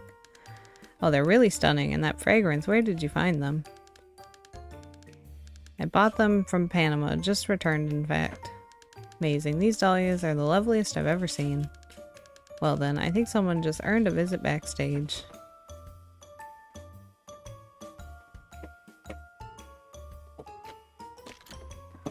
I show you flowers? Do you want flowers? Sophia, I brought these flowers for you. Oh, they're gorgeous. They're very special. Won awards even. Awards, you say? Very well. Today, 2 fans will have the honor of seeing my dressing room. Security, these 2 gentlemen will accompany me. This way, gentlemen. My beloved fans, I promise tonight's performance will be unforgettable. I'll see you inside.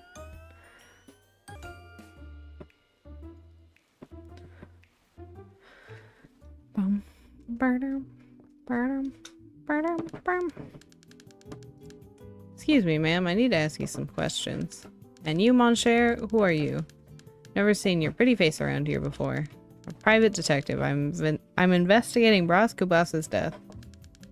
Do you know anything about it? Kubas? That inconvenient detractor? Know that I don't suffer even a little for his tragic destiny.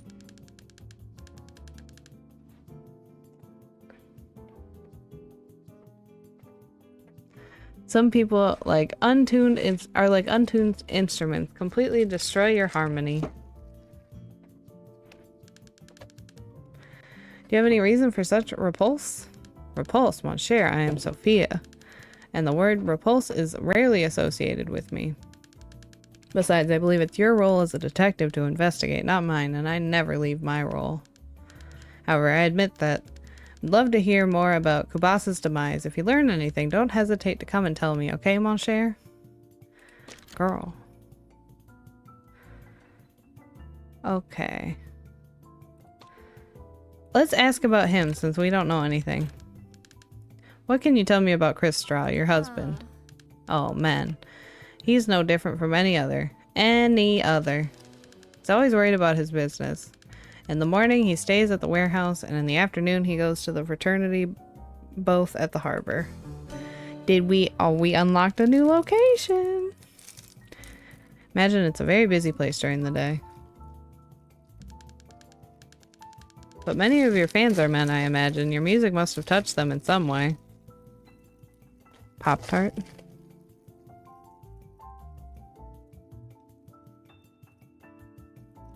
Okay. Well observed, Mr. Detective. I can't complain about my fans. One of them in particular. Name is Ru. That's it. Rubio. You don't believe what he was capable of. Yes, Rubio. What has he done? Oh, he taught a lesson to the infamous Bras Kubas. How'd he do that? Lesson? He dismantled his business and even threatened his partner just to defend me. And Mr. Kubas became your husband's business partner? Imagine you didn't like that. Do you think just because you brought me flowers you can provoke me like that, Mr. Detective? But I like to be challenged, so I'll tell you. It's obvious that I didn't jump from joy, but I know my husband very well. Everything he does is driven by his ego. How would you rate your marriage? Go ahead. Mr. Detective, can you tell me the reason why people get married? I wouldn't risk saying it. People marry, Mr. Detective, because they're tired of romance. How is Chris related to your career? Much to my folly, Mr. Detective, my husband doesn't interfere with my career in any way. During my shows, he's more interested in trying to find business opportunities than in watching my magnificent performance. Can we talk about the deceased Brascubas?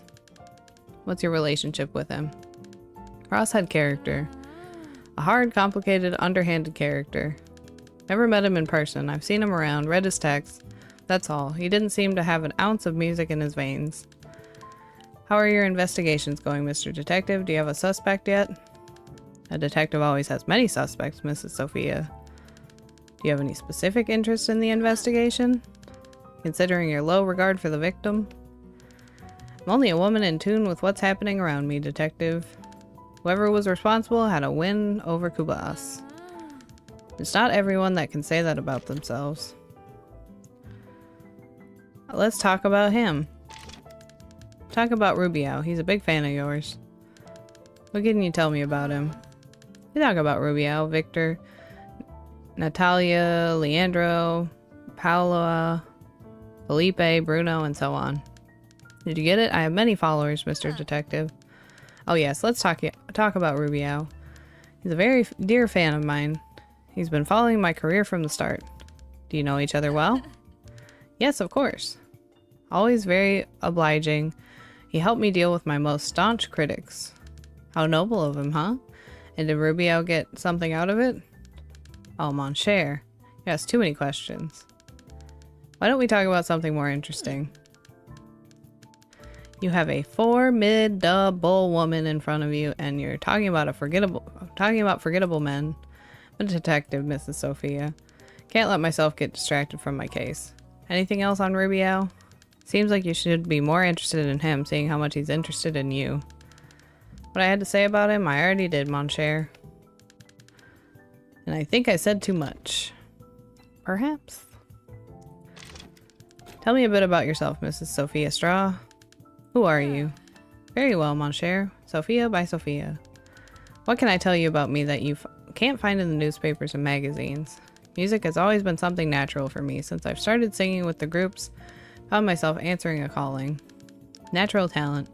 Imagine your success was immediate then. I wish. It was only when I recorded my first record that my career really took off. This didn't surprise me. I knew that when people could take me to their homes, no one would let the opportunity slip. Would you let it slip, mon cher? I don't have a good ear for music.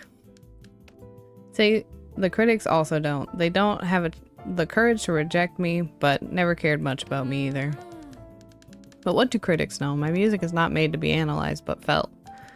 Many things in life are just a matter of feelings. Isn't that right, detective?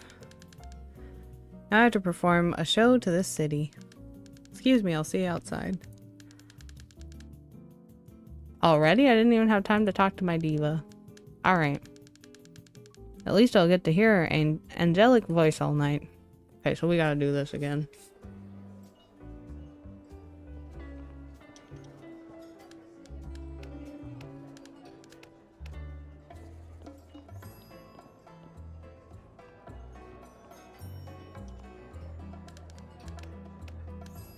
Me. I did steal your eclair. That's the type of thing that makes me very, very angry. Uh-huh.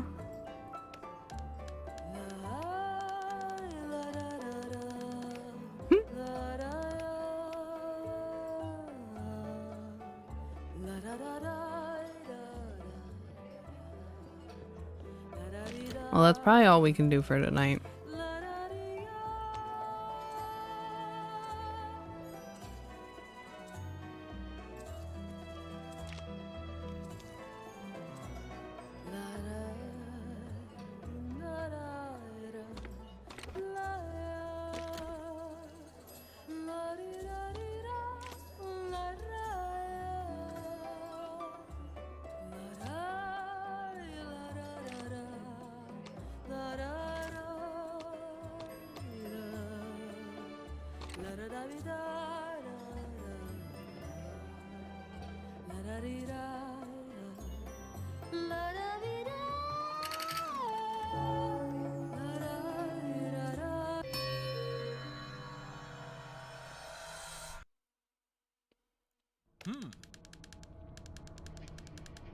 I see you put on a cheerful face today, and it looks like you brought some good news. Or is that just your usual foolish countenance?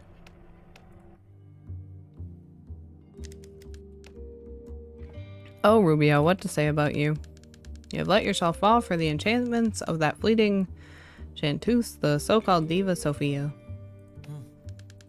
He worships the very ground she treads upon. He would do anything for her, and as it happens, he did precisely that.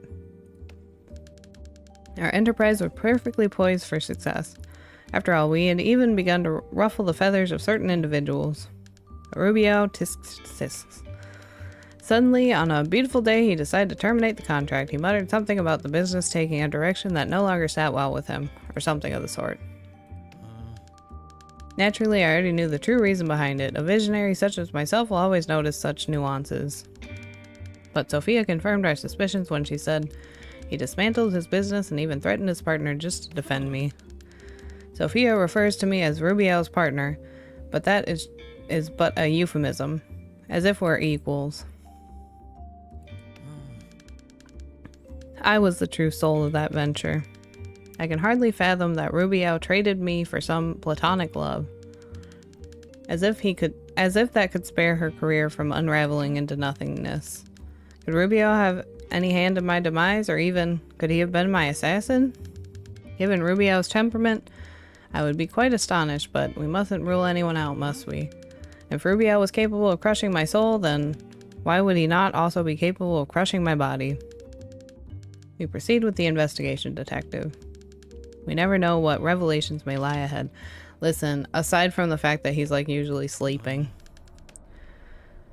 During the investigation, detective, it's crucial to pay attention to the place you're examining. Around the harbor, for example, you can walk along the upper part of the pier and go down stairs to the docks. Be thorough with the details and don't forget verify everything that catches your attention. After all, if your line of investigation led you there, it must have been for good reason. Okay. Come on, detective, cheer up. I've always believed in your potential, even if I don't show it. Blah, blah, blah.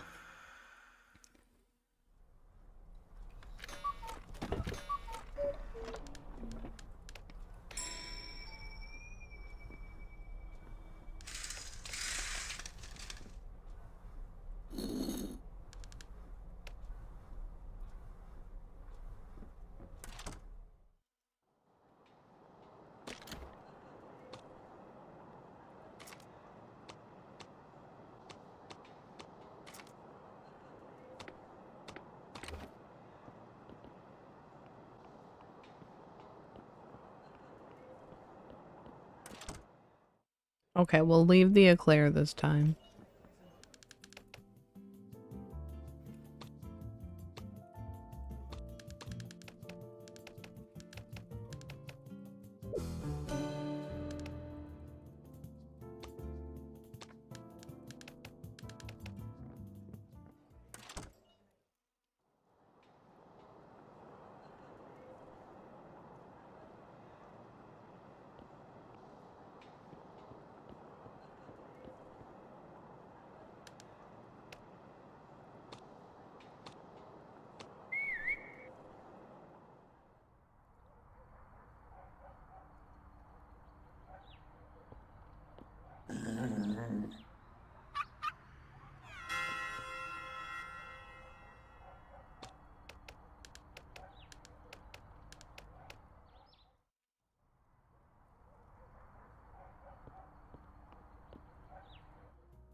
Taxi time.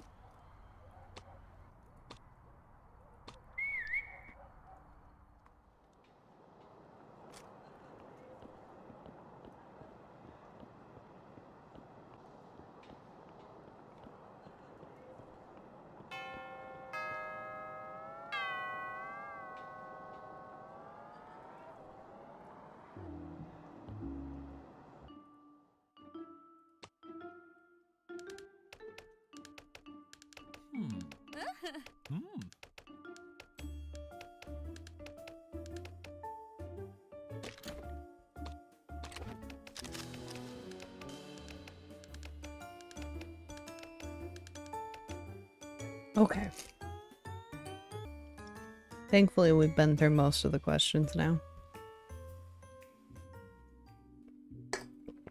Alright, girly pop.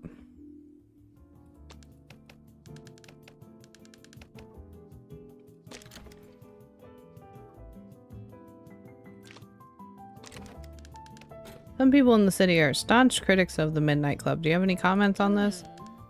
Foolishness. On share, so much foolishness. Doesn't surprise me that you've encountered this kind of people. Some people barely recognize the place they live in. They can't really see the importance of culture in this city. They fear the power it has, they fear... and the fear that makes them attack. You tell me, since you seem to have become a regular, are these criticisms valid? Yes, it does seem like the criticisms don't have any foundation. Let's proceed. I'm the one asking the questions here. Mrs. Sophia, you certainly know much about music. Found a record somewhere. It was the Mysterious Diva. Would you have anything to say about her? So many memories. The singer was a huge inspiration to my career. She's one of the posters in my green room. What do you have to say about her? A complete artist. For many years, she was the most famous voice on the radio, and her songs were always at the top of the charts. Loved by all, from the poorest to the most powerful and eccentric one. Everyone yielded to her talent. I can imagine the uproar. But she, unlike me, didn't care about fame, only her art. Because of that, she never showed her face to the public, preserving her freedom and the possibility of having a normal life in anonymity.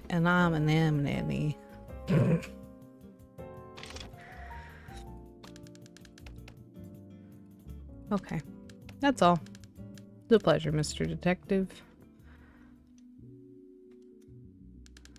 What could this be? Dear, please don't touch what isn't yours. Best if I take a look at when she's not in here, okay?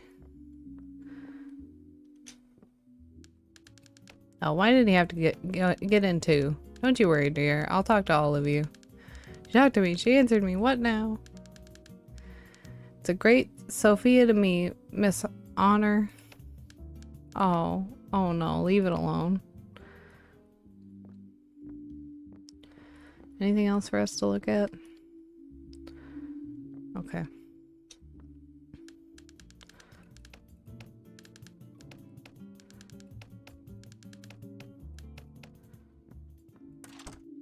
I'm just trying to leave. Not his little hands.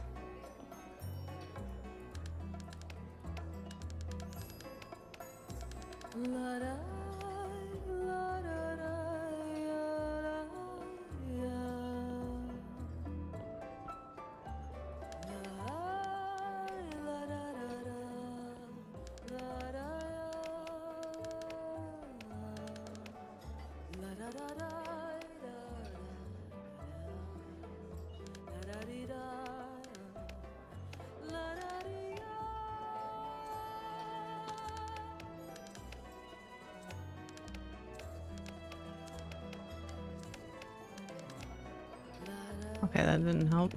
I was hoping I could get him to open the thing.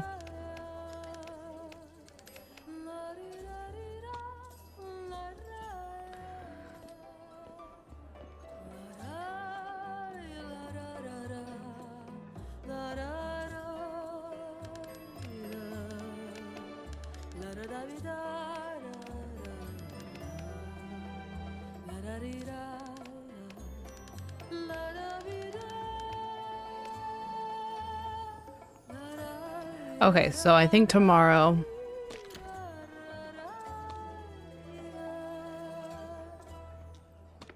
we'll follow the key.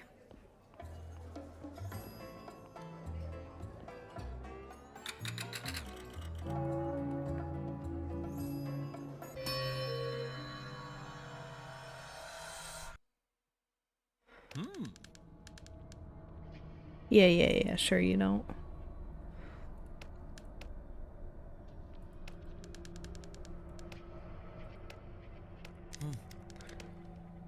Yes. Listen, I already said I was gonna go back and do that. I already know. We spotted him.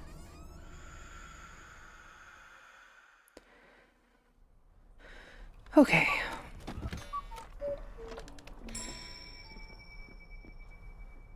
Oh, I didn't fix the painting. I got to.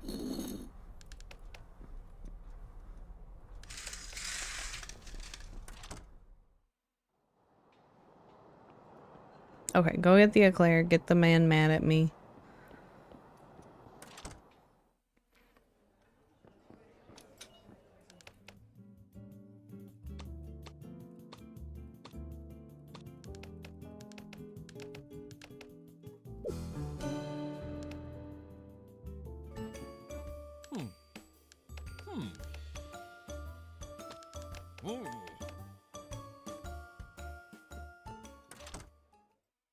I just can't imagine thinking that I am entitled to the eclair. You know what I mean? Like, that's not for you. You didn't buy it. Go.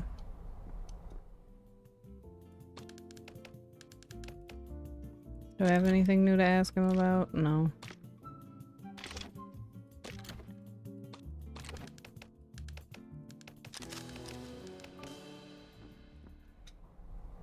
Open.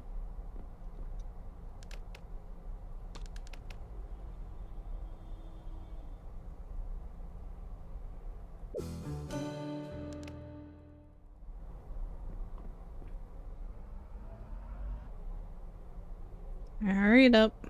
Chop.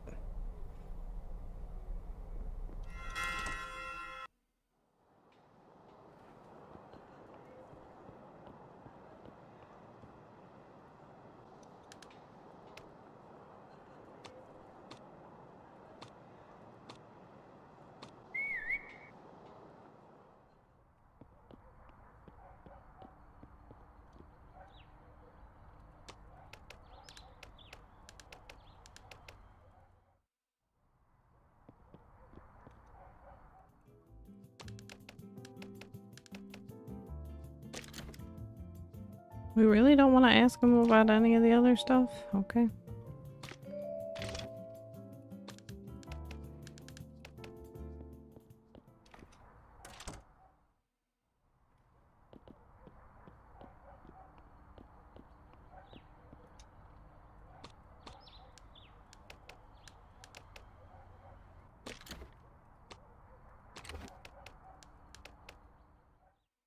Now.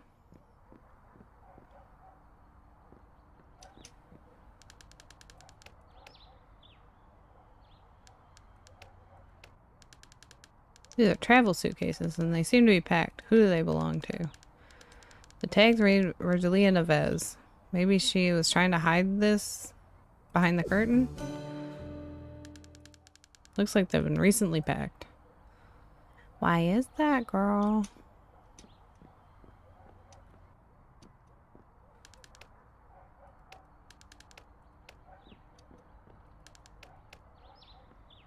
Anything else? Nope.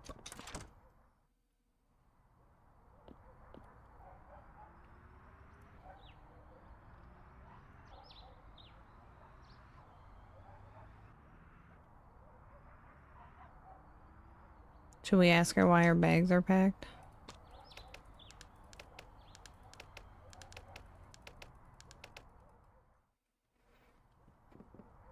Hey girl, why are your bags packed?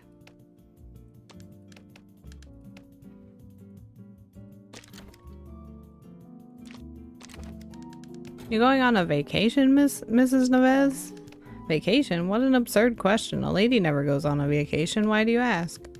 Couldn't help but notice you packed your packed luggage. That's not a vacation and you're grieving. What's the purpose of your trip? But how did you... It doesn't matter. Enough of this foolishness, detective. How do you know the luggage is mine? Well, you're in your residence, meaning... Don't jump to conclusions without proof. They can belong to someone who's visiting us, for example. Actually, I'm the one who should be asking questions. How did you invade my residence and snoop around? Mrs. Neves, I didn't mean to. I know, you're in league with that hag Sabina, aren't you? I don't care anymore. I'm tired of keeping up appearances. Go tell what you've discovered. You know, if you abandon the city, it'll be considered an escape and suspicions will be raised against you. Whatever, let them think whatever they want about me. Okie dokie.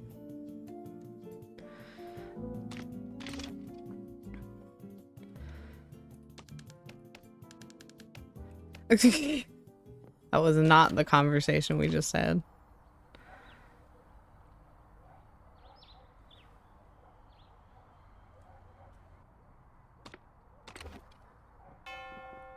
Girl said, I'm at your disposal.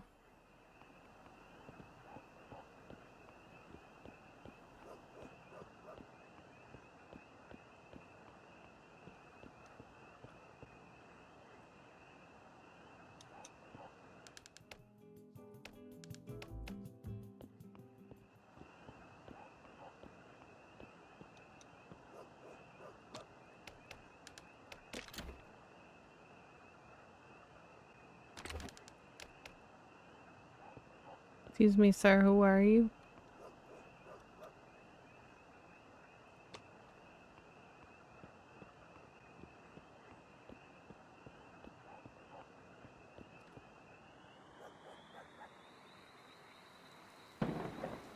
We're just gonna speed to the next day.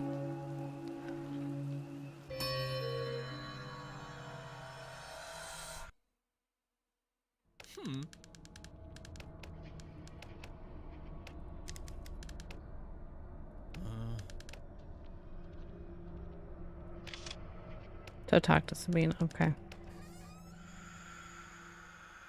Like she told us. Alright, wake up. Chop chop.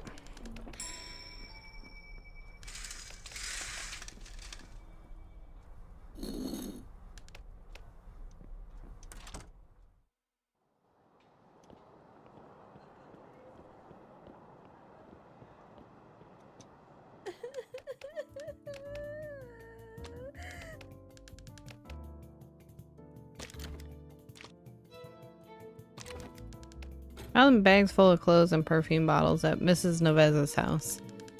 Can't presume anything without concrete evidence. Could they be Virgilia's? Don't be innocent. It's obvious that they belong to her. Who else could they belong to?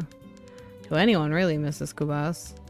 Without proof, any accusation is mere speculation on our part. After all, what reason would she have to put her belongings inside, bags and leave them ready in her house?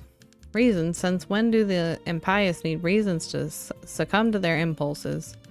If you knew her like I do, I wouldn't expect anything different from Virgilia. Fleeing suits her since guilt pursues her. That's a good line. Very well, Sabina. I want to believe in your words. You seem to know what you're talking about. But without proof, my hands are tied. Well, if you really want to guarantee it, look inside the bags for some of her handkerchiefs. Personalized with the initials VN. Wait a minute. VN? Her name initials? Exactly, embroidered at the corner. Just as we do for children. Absurdly tacky. Of course. Obviously, I noticed this as soon as I saw it. Oh!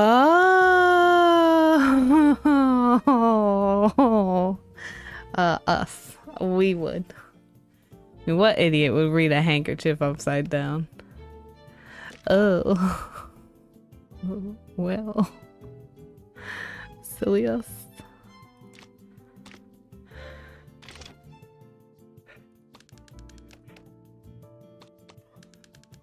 Okay. We would,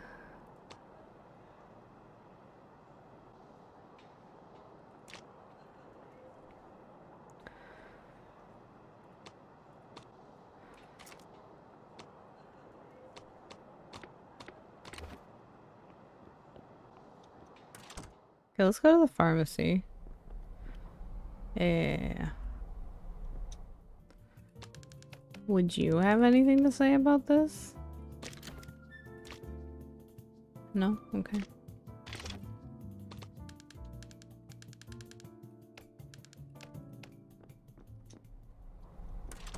So we'll go back and talk to her, I guess.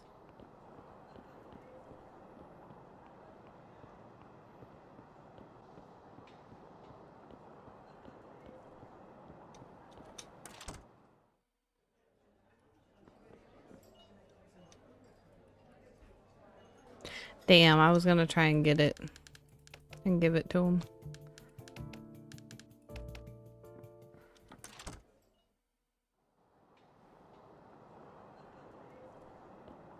It says, surprise, be anxious.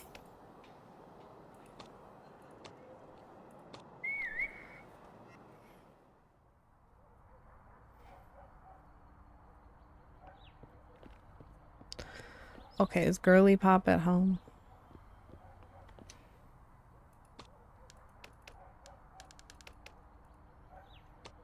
That's fine, we'll wait. Oh, she was just leaving. Girl, come back.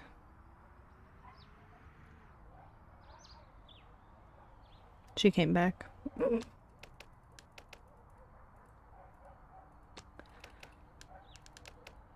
Why is she not answering? Girl, I saw you.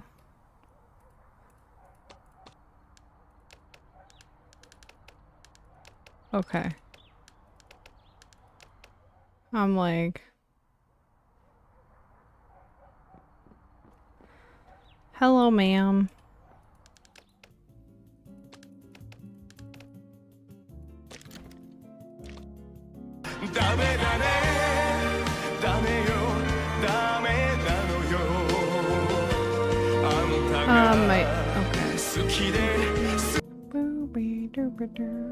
My intuitions may have failed me at some point, but this case's solution may be close, Mrs. Neves. What makes you think that, detective? Let's say a bloodstained handkerchief found next to Ross's body. You said handkerchief? Yes. Do you have anything to say about this by chance? Move on with your life, detective. That's the answer I was expecting. And what if I tell you this handkerchief had your name's initials, V and N? Ma'am, I'm giving you the chance to explain yourself. Take it. V and N. The initials of Virgilia Neves? Whatever, I have nothing to lose anyway. Yes, detective, it may be one of my handkerchiefs. I noticed one missing earlier when I needed to wipe my tears after learning of Bross's death. And do you know how one may have ended up at a crime scene? I believe I can't contribute more than this. And please, detective, don't go around commenting about this matter. You know how people of the city can be mean.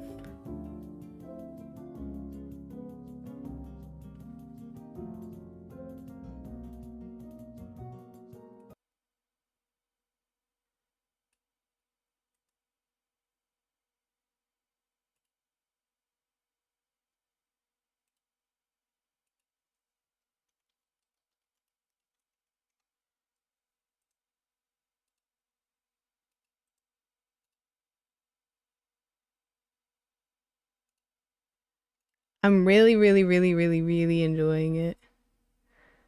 Let's see. Do, do, do, do, do.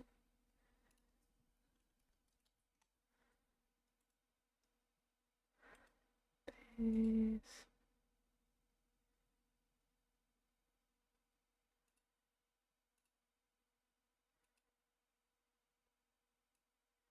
Okay, let me see.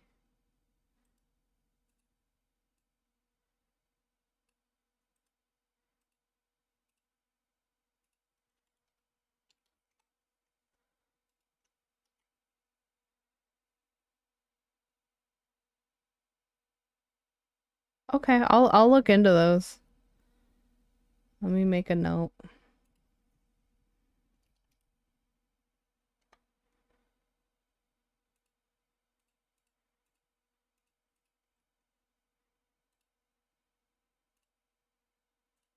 Okay.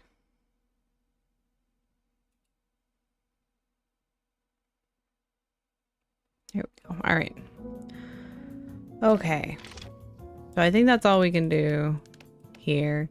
I think we also need to come back in and look and just confirm that those are her handkerchiefs, but seems like we already got it.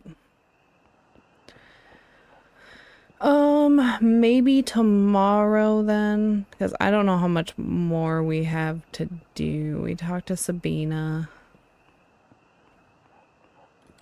We don't know who that is. I have a feeling that has to do with like the dogs.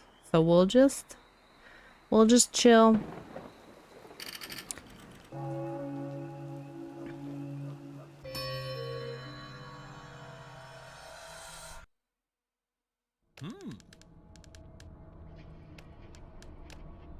Yeah. Okay, we have new information for you. Statement from Sabina, my little sister, about Virgilia. Virgilia never was Sabina's favorite person. When Virgilia and I began our relationship, Sabina became insufferable, too much to bear. Still, I applaud my sister for her perspicacity, okay? Sabina pointed out the luggage at Virgilia's house, which certainly weren't mere coincidence. For sure. Yeah, I was reading about it before I started that it was based on an author's works, so I'm definitely sure it hits the nostalgia factor. What was it that Sabina's savage tongue delivered? I wouldn't expect anything different from Virgilia. Fleeing suits her since guilt. That was such a good line. I like that one. Fleeing suits her since guilt pursues her. Could it be that my sister's insatiable appetite for gossip has, for once, managed to sink its teeth into the truth? Could Virgilia be fleeing from the face of my downfall? Things don't work out for you. I know who to hire next. Ha ha ha. There's some truth to Sabina's scathing accusation. I too believe that Virgilia would never run away without motive. But what exactly could that guilt be? The answer may be on the handkerchief, detective. The handkerchief, which we now know belongs to her, was found at the crime scene. This must be understood. For instance, why, of all the countless locations in Rio de Janeiro, did that handkerchief end up in the very alley where my lifeless body was discovered? Question everyone, if necessary. Question even those you've questioned before. In this type of game, in this type of investigation, persistence is, more often than not, the only force capable of dragging the truth into the light. Could it be that Virgilia had something to do with my demise?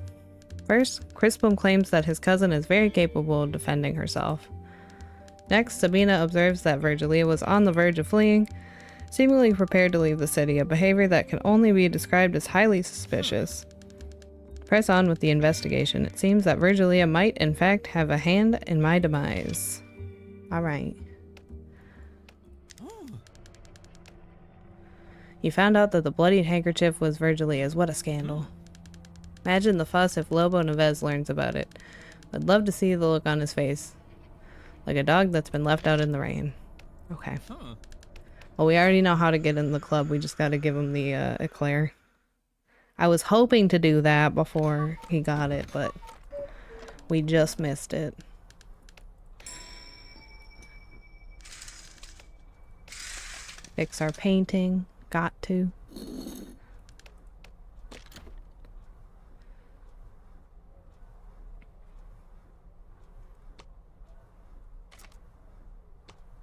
Still got 2 things for her. Okay.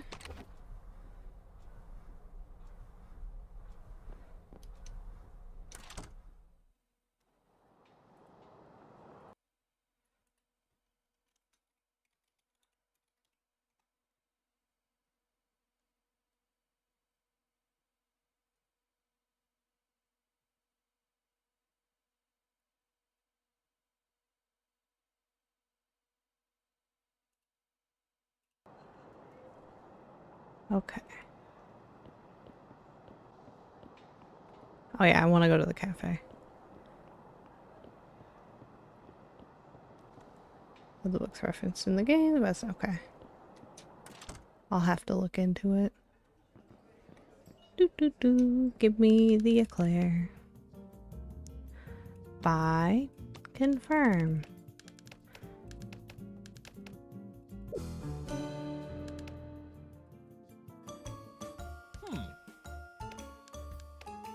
You got your coffee before your eclair? Here you go.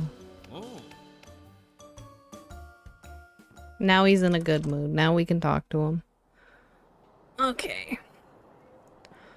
So, I don't think we have much else to do around this area of town. So we'll go, at least during the daytime, to the harbor. And start our investigation over there. Okay. Anything? A beautiful view of the ocean.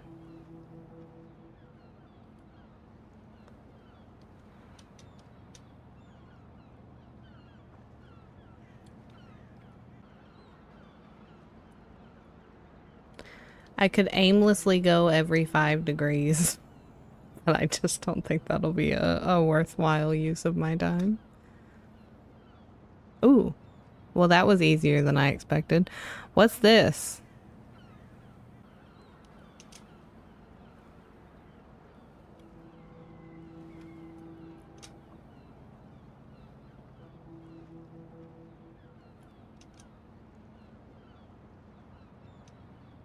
It's not increasing the time, so we can do this. Why not? So we know at 5 degrees there's something, and that's probably what we needed to see, maybe? But we'll see. Okay. We did 45 already, so we'll skip that one.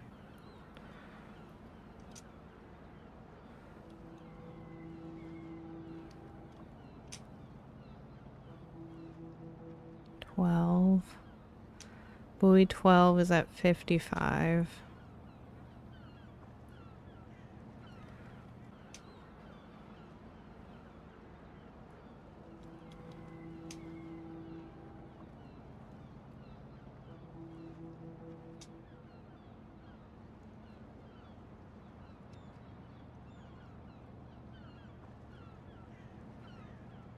I suppose I should have looked at 90 to start.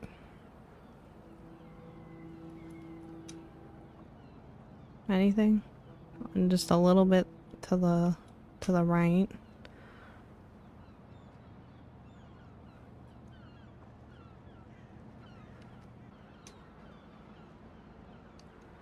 Well, I wonder what that is.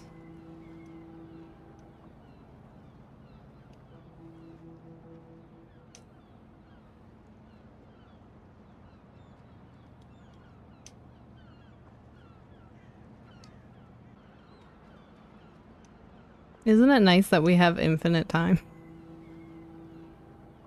What did I miss there? Oh no. Oh. We got sharks.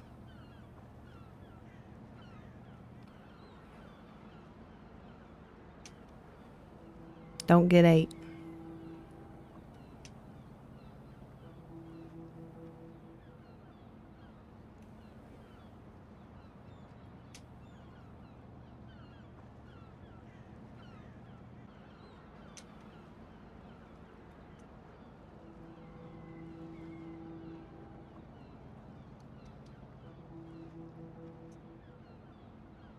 Me, it would be a waste of my time if I looked at every 5 degrees. Also me, let me look at every 5 degrees.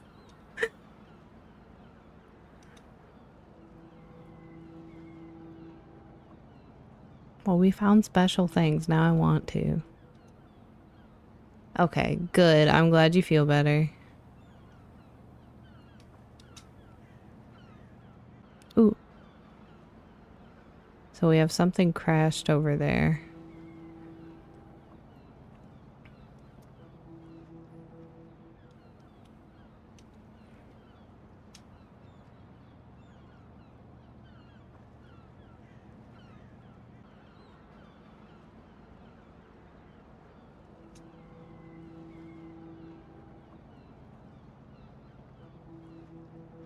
Was there something?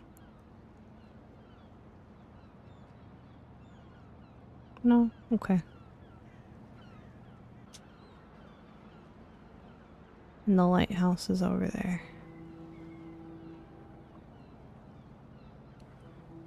Okay. Alright. What do we got going?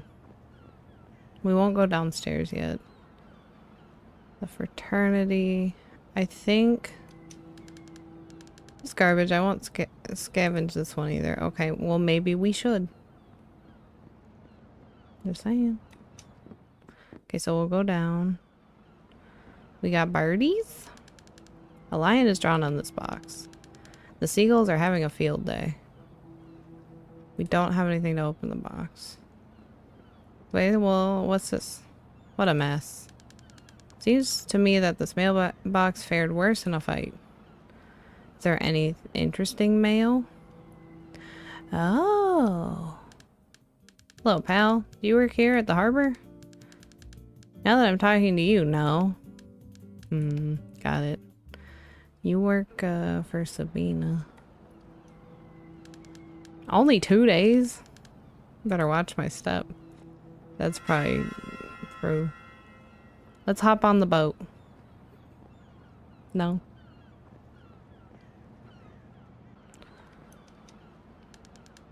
This can be useful. Here we go. Can we use the broom to pry the box open or no? Okay, so this is where that lighthouse was.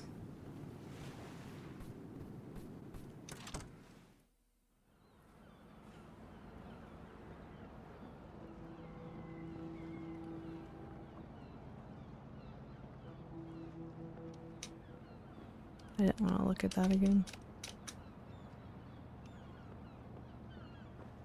Ooh, what are they arguing about?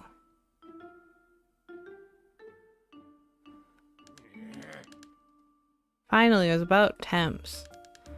What are you waiting for? Get your troglodytes to work. You know what needs to be done. The merchandise will be taken to the warehouse. Parfait.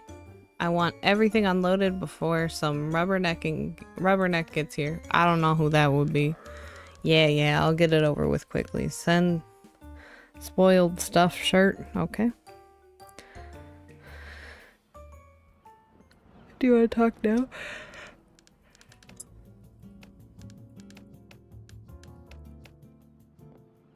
What is this? Gray warehouse. According to Sophia, this is where I'll be able to talk to Chris. Door's locked. 9 a.m. to 1 p.m. Better come back tomorrow. Damn, it just closed.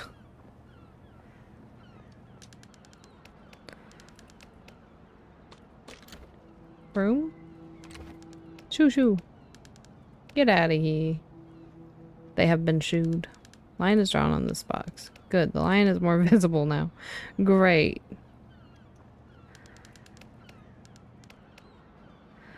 Alright. So we have something else to do there. Ah, hello. Oh, I knew it last night when we were at the club. I was like, listen, this has gotta be the husband. Even though we got his drink and stuff already, right? We did that before. Like, this is the husband. Know what it is to be a bard in this city. Maybe for nobody such as yourself, but I am the great Chris Straw. I'm a member of this fraternity. Let me in. So you're Chris Straw. Who are you? What do you want from me? I knew it. Chris Straw in the flesh. Not as strawy as I expected. Alright, get out of here. Mr. Chris, I'm a private detective, and I'm investigating the death of Broskubas, your associate. I have a few questions for you. Detective, eh? I didn't know that was an actual job. Speaking of jobs, can't you see I'm busy with my real work? We real entrepreneurs must never stop. Work while they sleep. Okay, as the French say. Promise I'll be quick, Mr. Chris. Curious to see where this is going, so I'll allow your interruption. Go on and ask then. Okay. You do have cheese. We have a lot of cheese. I might make a grilled cheese. Let's talk about the late Bras Kubas, Mr. Chris. What was your relationship with the victim? My relationship with Bras was strictly commercial. You need information on a personal level, why not go to one of his relatives? Thank you for the tip, and what was this business of yours? Can't say, Detective. This information is under a confidential agreement. And, as you know, entrepreneur, I must follow laws and rules to a fault. Great. Can you tell me about your wife, Sophia Straw? My wife and I have a perfect relationship, see? I can say she has everything any woman could want, and I never let her go without anything. So, Mrs. Sophia is happy? Well, she should be, shouldn't she?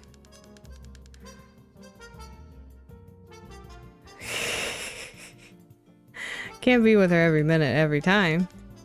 But why wouldn't she be? She's the very best. She's fully entitled to enjoy that little hobby of hers as a singer at the Midnight Club as what she well wishes. What a delight. What can you tell me about Mr. Rubiao?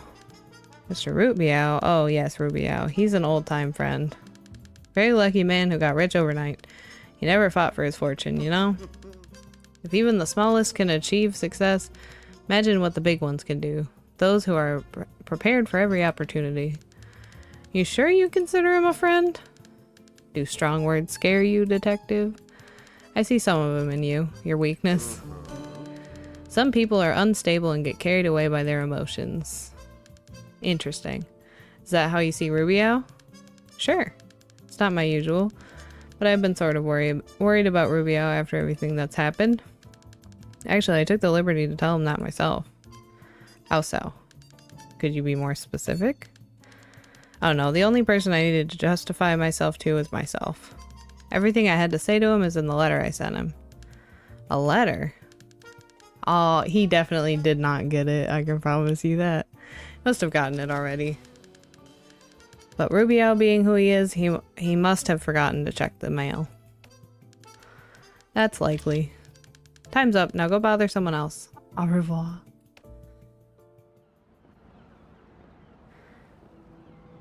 Who are you? Who is this? We keep running across him. Who is it?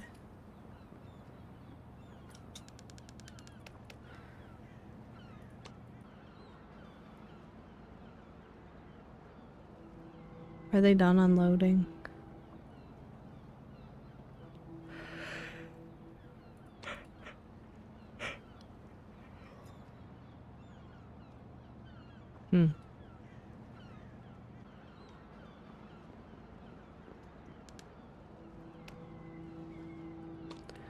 Okay, we'll go here.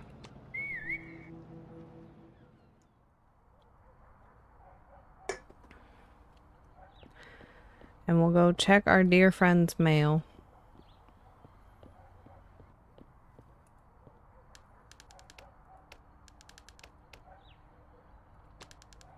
According to Chris, I'd be able to find his letter in this pile. Nothing that a minor offense can't resolve. See, what do we got here? There's a letter from Rubiao's parents. Very worried about him not writing them. How sad. Next pile. Letters, letters, and more letters. From Chris Straw, finally. Dear Rubiao, I come to express my concern due to the recent incidences that have taken place in the city, especially the ones I have witnessed. Don't mean to speculate on the impact of the failure of your last venture on your mental and financial health, but it is a fact that I saw you last night roaming around the streets downtown, and though there was little light, I'm sure it was you. Remember, the same good luck that has put you in the right place at the right time, making an heir out of you, can act the opposite way. Don't play with your luck, okay? Bet Rubiao hasn't checked his mail for a few days, so render unto Caesar the things that are Caesar's, I guess.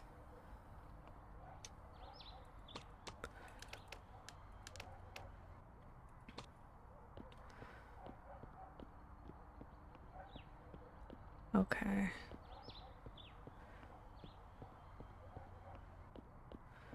Oh, we gotta go to the club. So we'll go back downtown. Confirm.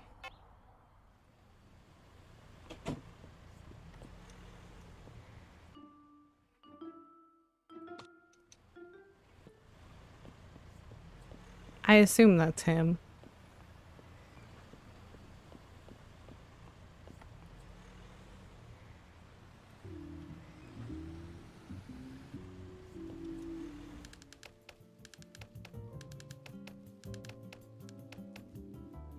Alright, we're good. Okay, we're in.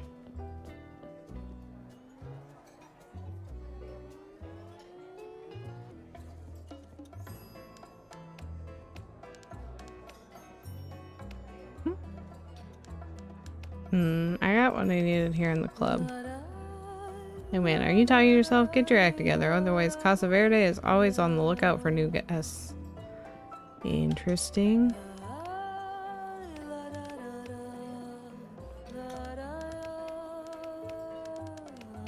Okay. Where can I find him during the day?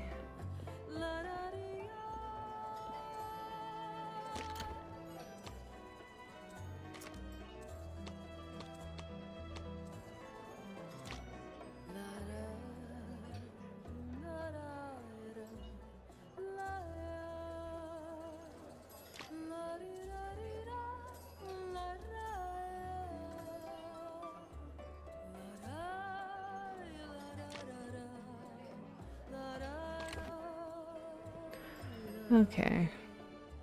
We're gonna have to just let that zoom by.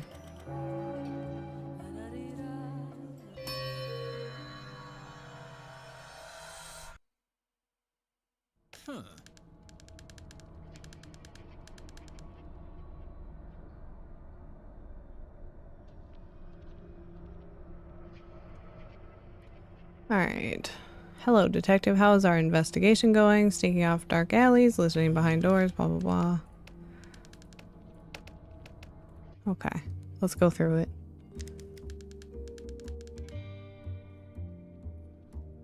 Look at that, a new development in Rubio's case.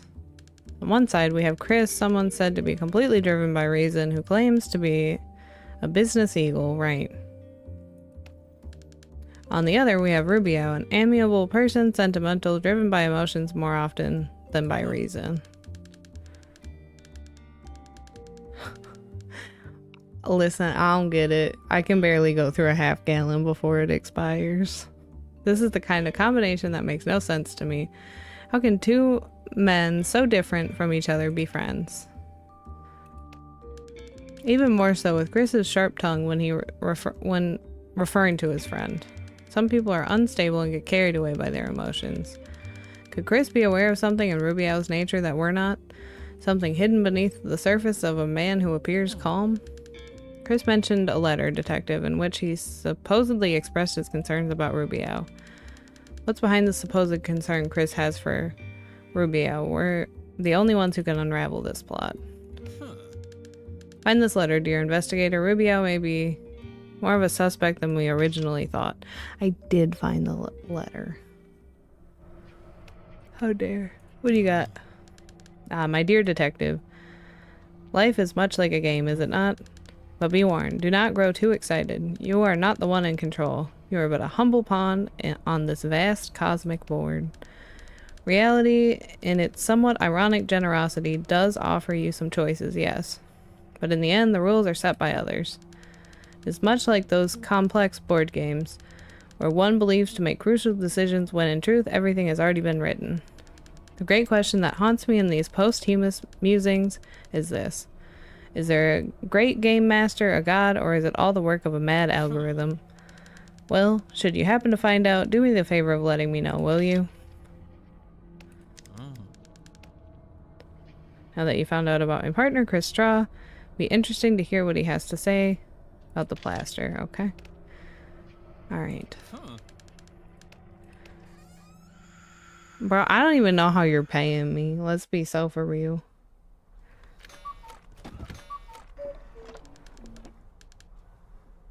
Yeah, the lactose free. The lactose free lasts about the same amount of time too.